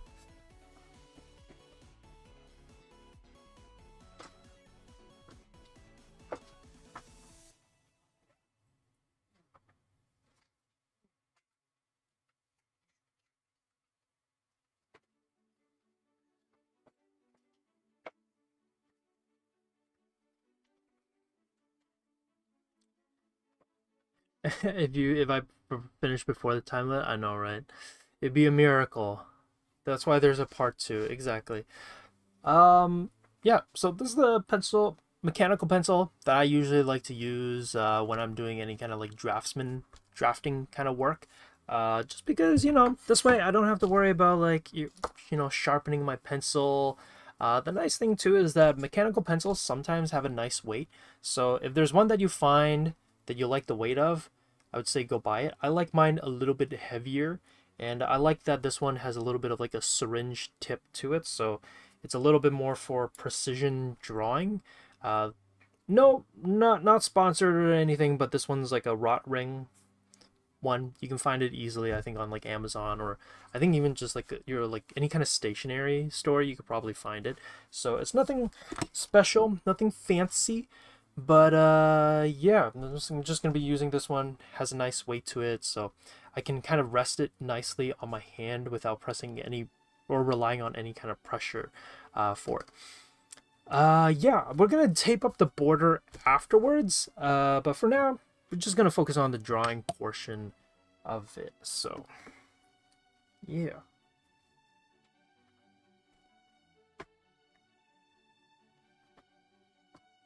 Just gonna take my sketchbook, have it propped up in front of me. Mechanical pencil supremacy. Yeah. Let's see. Okay, also here's the hard part about like getting back into traditional drawing. When you've been doing digital for so long, it's a little bit of like a, you kind of have to get back into the rhythm of it, drawing traditionally. And what I'm talking about is when you draw digitally, sometimes you end up getting very used to being able to lasso tool things, use the transform tool and move it. There's just so much luxury that comes with digital. And sometimes when you jump back into traditional, it feels a little bit like a whiplash, because then you're kind of like used to making a lot of mistakes and just being like, worry about the mistakes later because I can erase it, I can lasso tool it, I can transform it, so I'll just fix it later. Whereas traditional, you have to be a little bit more careful. So I will try to figure out the composition first before I kind of commit to the drawing. So I need to kind of get used to it. Who here has zoomed in on paper before? Oh, it happens all the time. Also, yeah, like I said, I draw fairly lightly, so there might be a chance that you might not be able to see the drawing. I'll keep an eye on stream just to see that whether or not if I can draw a little bit darker for you guys afterwards so you can kind of see what I'm working on. But I'm just gonna put the head.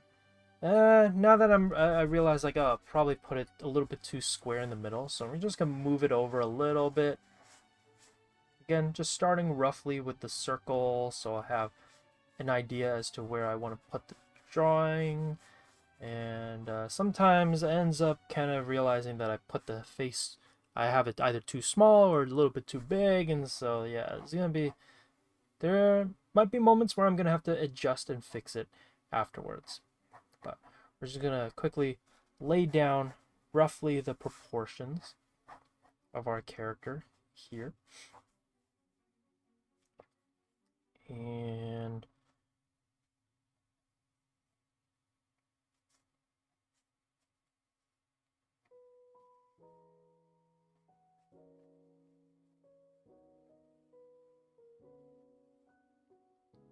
Yeah, just gonna be chipping away at character's design. Also, if you're never too sure about the size of the head, or the size of the body or the spacing of it, the head usually, if you take the size of the head, move it down, that's roughly where the middle of the body is. So since we're not doing any kind of foreshortened piece or any kind of crazy angle for the face, I'm just gonna kind of put it here. I think this should be okay. Actually, thinking, what if we go bigger with this? Let's make it like, let's do a nice big drawing.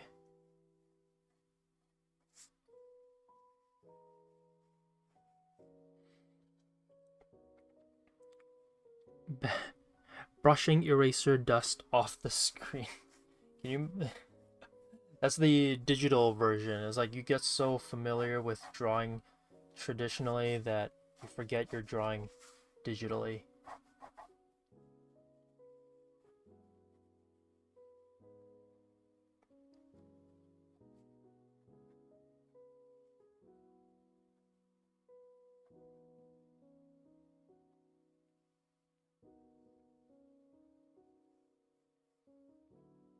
You know, originally I was like, oh, let's get the whole figure, but let's just get as much as we can.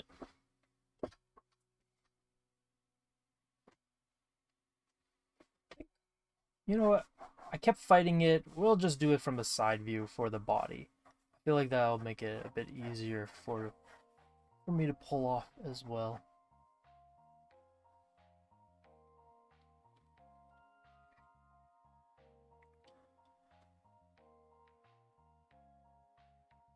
Is this a character I have done before?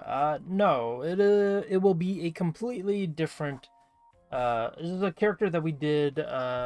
We planned out before. So if you missed it, we did a little bit of some planning, but ahead of time, kind of like this. This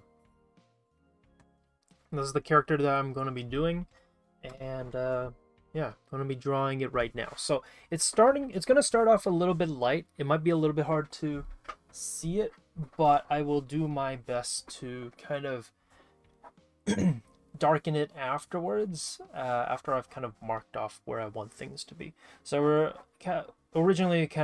playing around with the proportions a little bit, so that's why I was like drawing it and then erasing it and then drawing it and then erasing it, because I'm just like, oh, you know, don't really quite like the proportions that's currently in.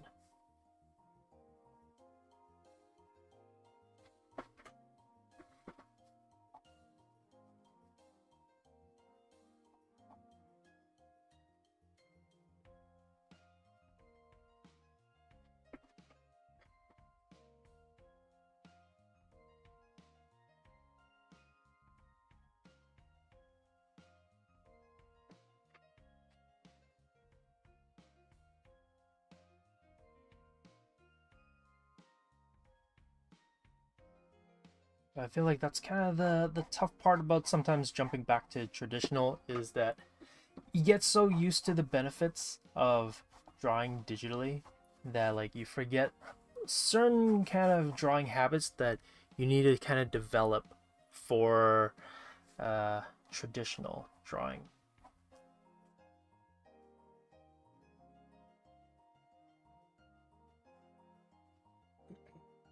I feel like there's a little bit more checking, a little bit more adjustments that you kind of have to make.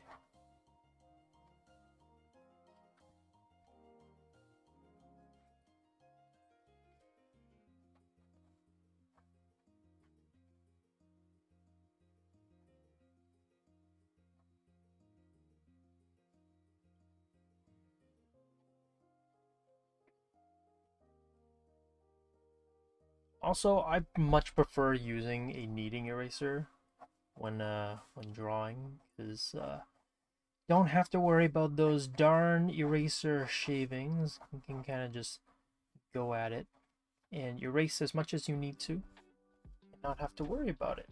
So, a little tip with for traditional drawing: don't use a normal eraser. Just use a um, good old kneading eraser.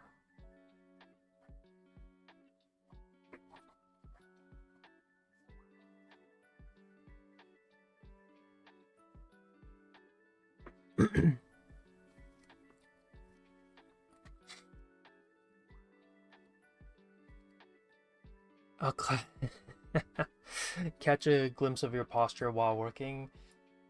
That's actually not a bad idea. Putting a mirror for the sake of just capturing your posture. I feel like it's so hard to catch how well or how bad your posture is, because I feel like when you're so focused on the drawing, you kind of end up forgetting to check your posture, and it's just like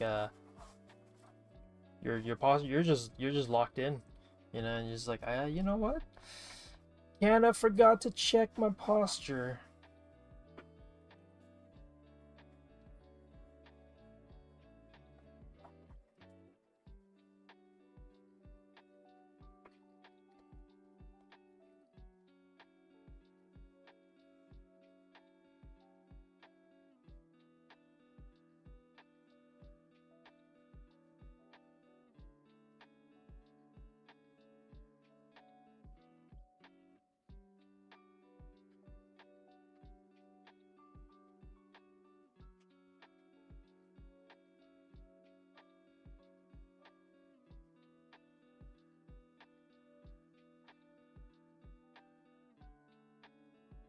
I feel like that's what happens to me all the time. Just like, should be checking or like making sure my posture is good, and then by the time I'm drawing already, it's just like, oh wait, right, posture. Let me see. Fear. Traditional is getting attached to what I'm drawing. Erasing something that you were just proud of making because something is wrong is tough. Because if I can't recreate it, oh yeah, yeah. No, that is totally something that I can kind of relate to. It's it's um it's a tough kind of. It is tough. I don't think there's really honestly any easy way to get around it. It's one of those problems where you kind of just have to learn to get over time, um and kind of learn that, like, you know what, if you're able to, at least this is what I like to think to myself as I'm drawing, is that if I was able to get it down the first time, I should be able to redo it again. You know, like if I was able to do it, I shouldn't be worried about not being able to capture it. And so I don't know. I tend to make sure that am able to psych myself up and be able to redo it again. Um, yeah, but no, it's a tough one.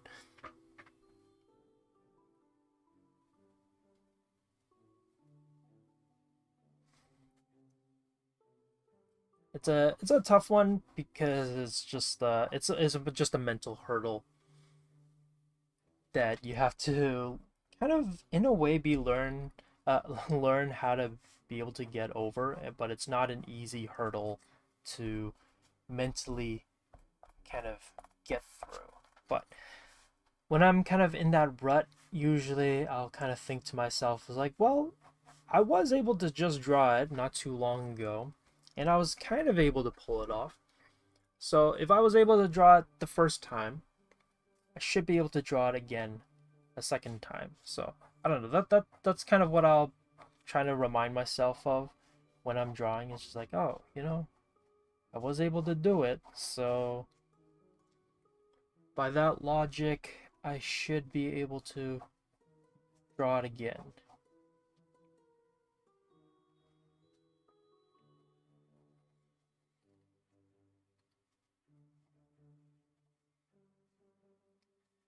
And that's also why you start off with like roughs too. Like, don't commit too quickly. I think there's sometimes, for a drawing like this, for example, I have a mirror next to me, as everybody knows that I do, and loves making fun of me for it. But I love having a mirror in front of me because one, you get to check your posture, but you're able to check whether the pose is looking the way that you think it should be looking. So uh, believe it or not, I am doing this pose in front of the mirror, and this is why I don't have my camera on. No, I mean, we don't typically turn our cameras on, but I am doing this pose in the mirror. So things that I'm checking are kind of the things that you guys have brought up previously, of like how long is the neck, the placement of the neck, but I'm also checking like, okay, where's my shoulder over here? It's like, oh, the shoulder is actually quite close to the chin, so I'm gonna move it a little bit higher. If I was wearing this jacket, how would this jacket be kind of wrapping around my torso? It's like, oh, okay, it actually kind of sits and extends out a little bit. And I'm just checking proportions, like taking the head size, moving it down, and like I said, typical proportions is like this. Move it down is roughly where the middle of the chest would be. So this is where her like chest is, and then maybe this is the bottom of the rib cage, and so the jacket would kind of just glide off of it. And then checking just like shoulder proportions, you know, how far back would these shoulders be, and is it in the right height? But yeah, like if you don't have a mirror, you can always take a photo of yourself. I always highly recommend taking a photo and kind of using that as a source of reference for yourself,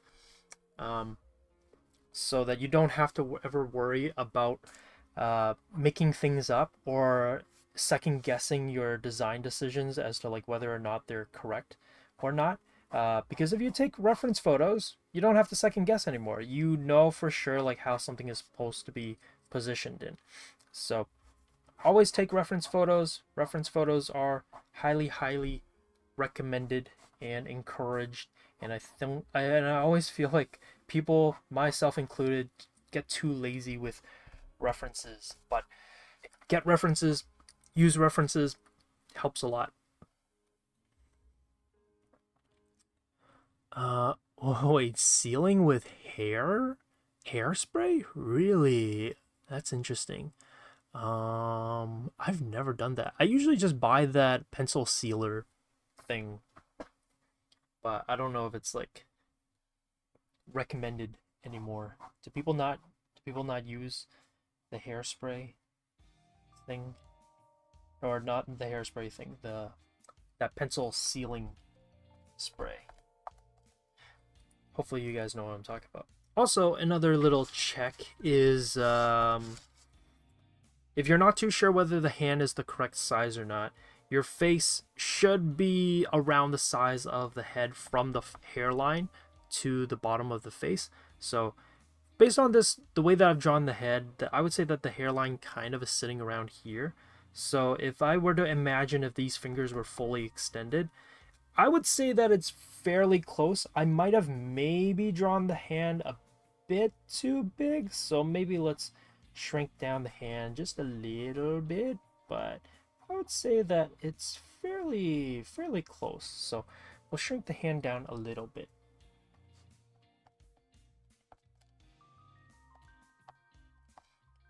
And so kind of going back to the whole not even a question, but it was just that statement of like, oh, it's so hard to like when you find out that there's a mistake and you realize that you have to erase it, it just kind of sucks. And it's like, yeah, it sucks. There's no way really around it.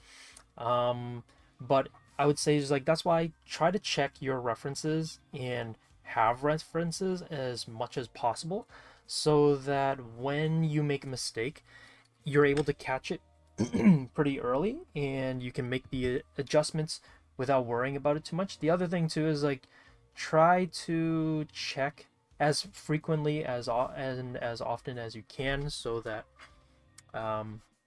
if you do make a mistake, you're able to catch it. So basically, catch it as soon as possible. It sounds like a disease. It's like if you have a proportional errors, try to catch it as soon as possible. But yeah. Also, a little factoid about my thumbs. One time I was drawing something and someone's like, hands can't do that, you know? And I was like, what are you talking about? My hands do that. And what I'm referring to is like I can hyper extend or bend my thumb. I'm not, but it's like normal. I don't have any, I'm not like forcing it or any way. But what's funny is like I can't really hyper extend back this one too much, but I can hyper extend my left one. And then I can hyper extend my thumb a little bit, not hyper extend, but I can extend it a little bit further back than I think is normal, maybe. But I can't do that with this one. Like I can't really push it far back. I don't know if it comes through in the camera, but yeah, this one I can really like push it kind of back. I can't like fully wind it back, but I can kind of push it back. But the reason why is like some people, sometimes I'll draw characters, and because I'm using myself as a reference, if I'm holding something, I'll sometimes have the thumb be bent back like this, and people will be like, you can't do that for the thumb.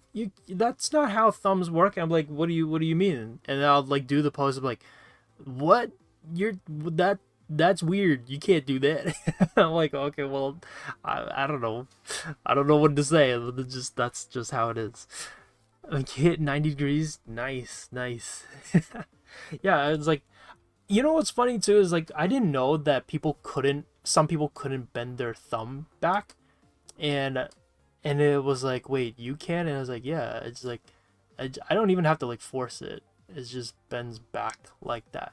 But apparently I didn't realize that that's not something everybody could do. So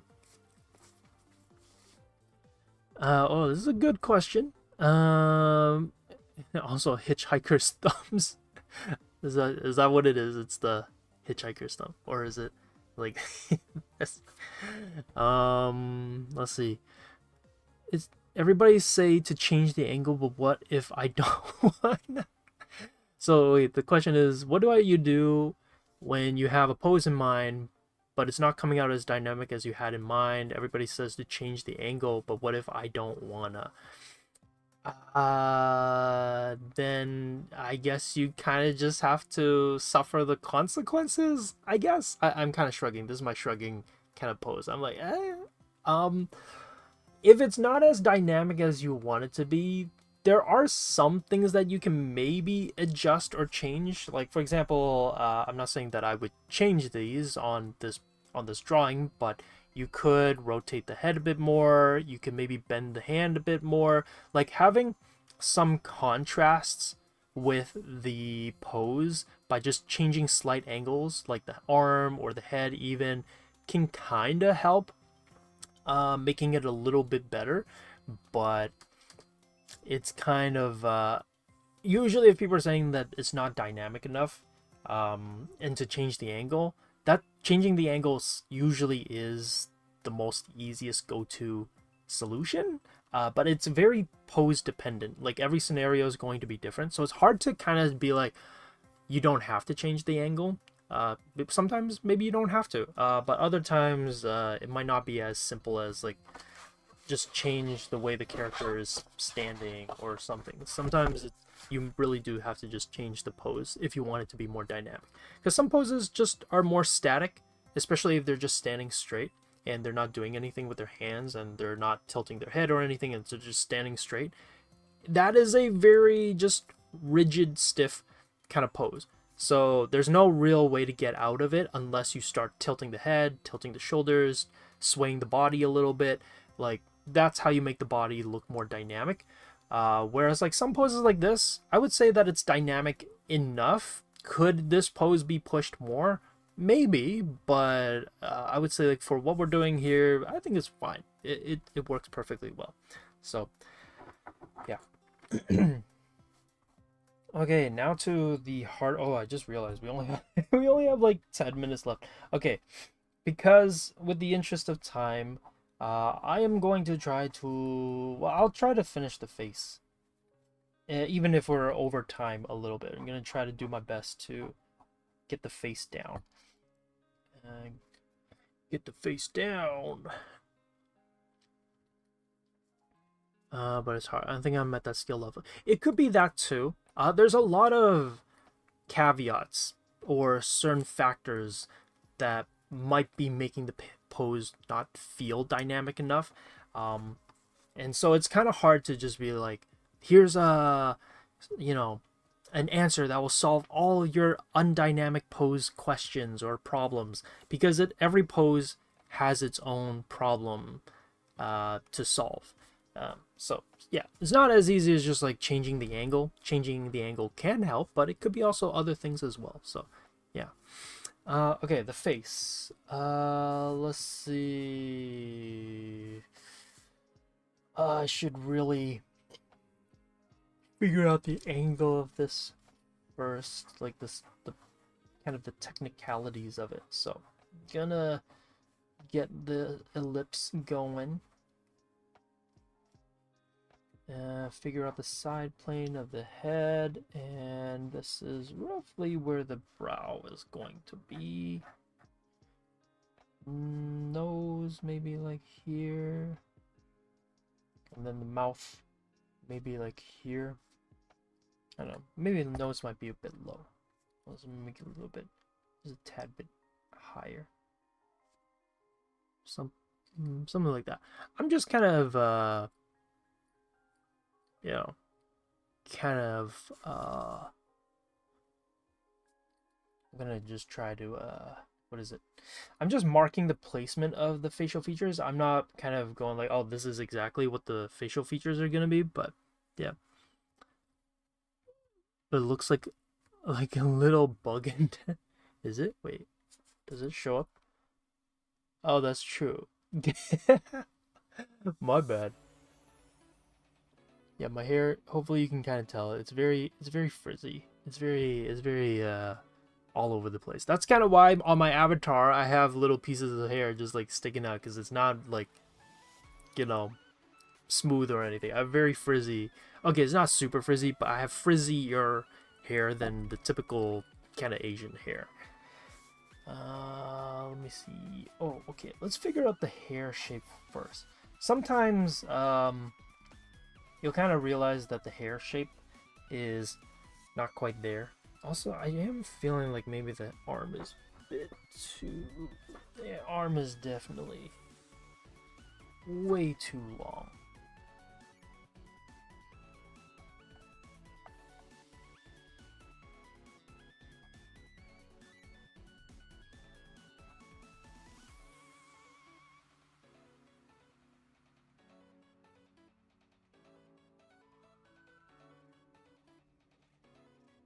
Those I can fix proportionally later. Honestly, I might fix this off screen, off stream afterwards, in prep for Wednesday, just so that everything is kind of in place and ready for the painting side of things. But I think it's like relatively close to what I want. But yeah, let's just fix the hair first. And okay, it's gonna be sitting here. Let's see, brow.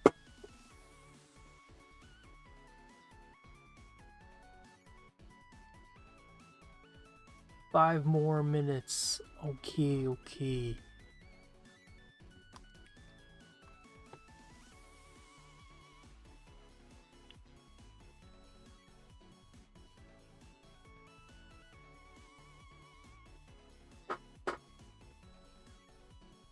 Thank you for the time reminder.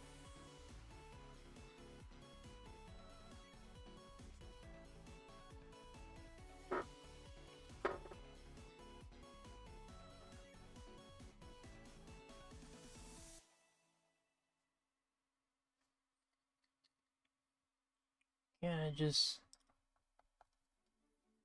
shapen the face a little bit? We're gonna go for something a bit more stylistic. So, you know, if the proportions might be a bit more exaggerated and pushed than maybe what I typically would do. But we'll see how it goes.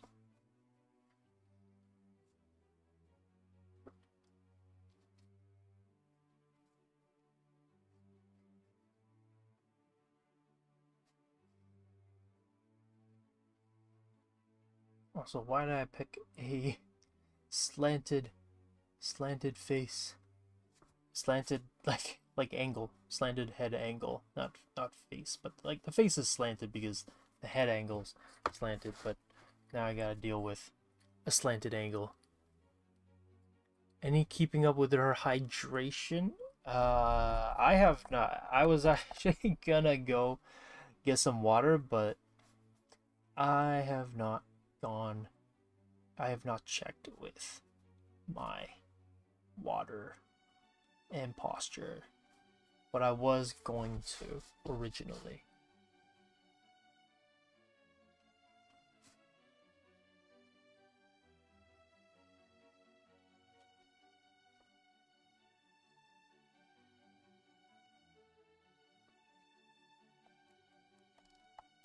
Here comes the hard part, shaping up the face.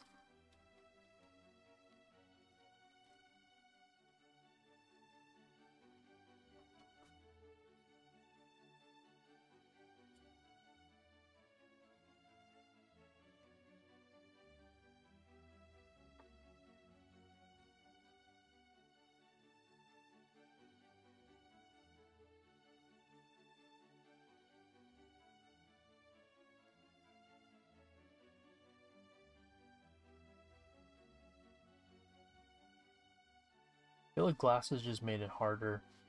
I don't know why I decided, like, yeah, let's add glasses to this character. That'll be fun. Do like the half, or like, what was it? I originally had the triangles. We'll stick with the triangles.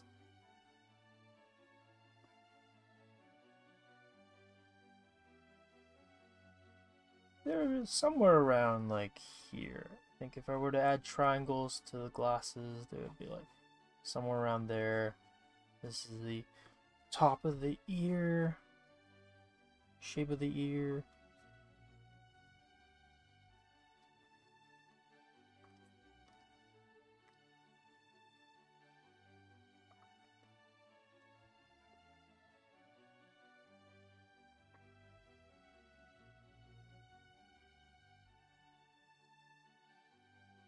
No.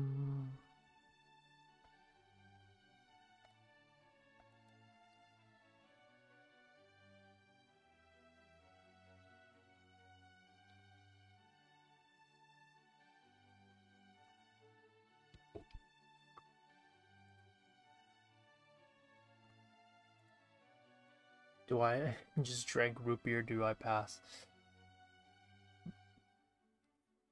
It you know, semi pass. You get a half pass with root beer.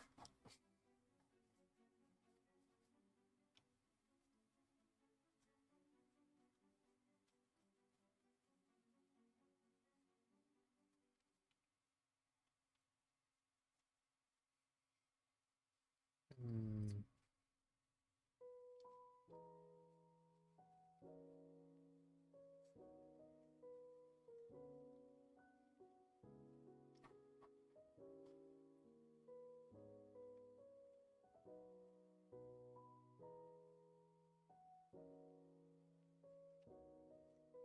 Yeah, I think we'll probably kind of not exactly end it here, but we'll kind of continue from this point on the next stream. So we'll kind of set up. We set up the illustration. We set up the drawing. We set up the character, and on Wednesday we will continue, and I'll probably finish this off stream just so I can kind of figure out the drawing, I guess, specifics with this one. And then afterwards, we will continue it on Wednesday, and I will start painting it on Wednesday. So, yeah, we didn't get a chance to actually start the drawing of it, but we will get to drawing it on, painting it on. We didn't get to painting it today, but we will get to painting it starting on Wednesday. So, yeah, kind of stay tuned. Have it marked in your schedules if you need to. But yeah, we're gonna continue the stream on Wednesday and finish it up and have a bit of like the details marked in. But yeah, I'm gonna kind of finish this and fine tune it on my own so that I can kind of refine this a little bit better. No paint today. I know, my bad. But I feel like that's kind of typical Josh fare. Kind of end up not doing exactly as was planned, but we kind of improvise, we kind of pivot, and we change a little bit. Yeah, I think this is a good place to kind of end it here. But yeah, just as a little bit of a reminder, just in case you just missed it, we are going to continue this and finalize this on Wednesday. So Wednesday is going to be part 2 of the stream, and the reason why is like, oh well, you guys don't usually stream on Wednesdays. Why? Or like, well, why is this? And it's because of the little kerfuffle that happened where my internet wasn't working and then we weren't able to get the stream going. So that's why we're doing the gouache painting today when it was supposed to happen like 2 weeks ago. And today was actually supposed to be part 2 where we painted it today, but obviously, as you can tell, didn't really quite happen. So that's why we're doing it now. But yeah, so that's why everything's kind of shifted. Part 1 was today, and then Wednesday, this coming Wednesday, today, what day is that? Let me just quickly check. That is the 30th. So keep that in your calendars. On the 30th, we're going to be doing part 2. I'll give you guys a cleaned up version of this drawing, and we're going to continue painting it on that day. We're probably just going to jump right into it on Wednesday, and you guys can kind of see the painting process that I would have for painting this. But yeah, that's kind of it. I'm just going to end off the stream with our closing statements. But thank you everybody for joining the stream. It was a lot of fun chatting with everyone and kind of just talking about just the usual nonsense fun, but also some art tips here and there. But yeah, so this is kind of the end of the stream. If you missed it, no worries. The recording, the VOD will go up later once the stream ends. But yeah, my name is Josh. I am one of the instructors here at Wing Canvas. And if you don't know who Wing Canvas is, we at Wing Canvas, our mission is to make art education easily accessible to everyone. So join us for free live stream lessons on YouTube every week and level up your skill with our community of art nerds. We're more than just a YouTube channel. We're an art school of illustration and visual storytelling, dedicated to helping artists turn their passion into income. And a huge shout out to our members and amazing students for supporting our mission. We love seeing your incredible artwork and watching you grow in our classes and our weekly critiques. And if you want to dive deeper, join our Discord to access stream notes and demos, exclusive artwork, art challenges, and more free resources to help you improve. So come connect with our fellow art nerds and get inspired. And also, if you haven't done so, feel free to drop a like and subscribe to the channel. It helps the channel out a lot. And this way you also get notified of when we go live the next time, as well as maybe some upcoming videos as well. Since we don't just do live streams, we also upload videos every week. So yeah, if you kind of like what we do here and kind of the content that we're providing, subscribe and feel free to like this stream as well. So yeah, thank you everybody for joining tonight. It was a lot of fun, and hopefully I'll see you all Wednesday. Yeah, hit that bell, hit that notification bell so you get reminded of when we go on live. So yeah, bye guys, have a good one, have a good night, and see you Wednesday. Bye bye.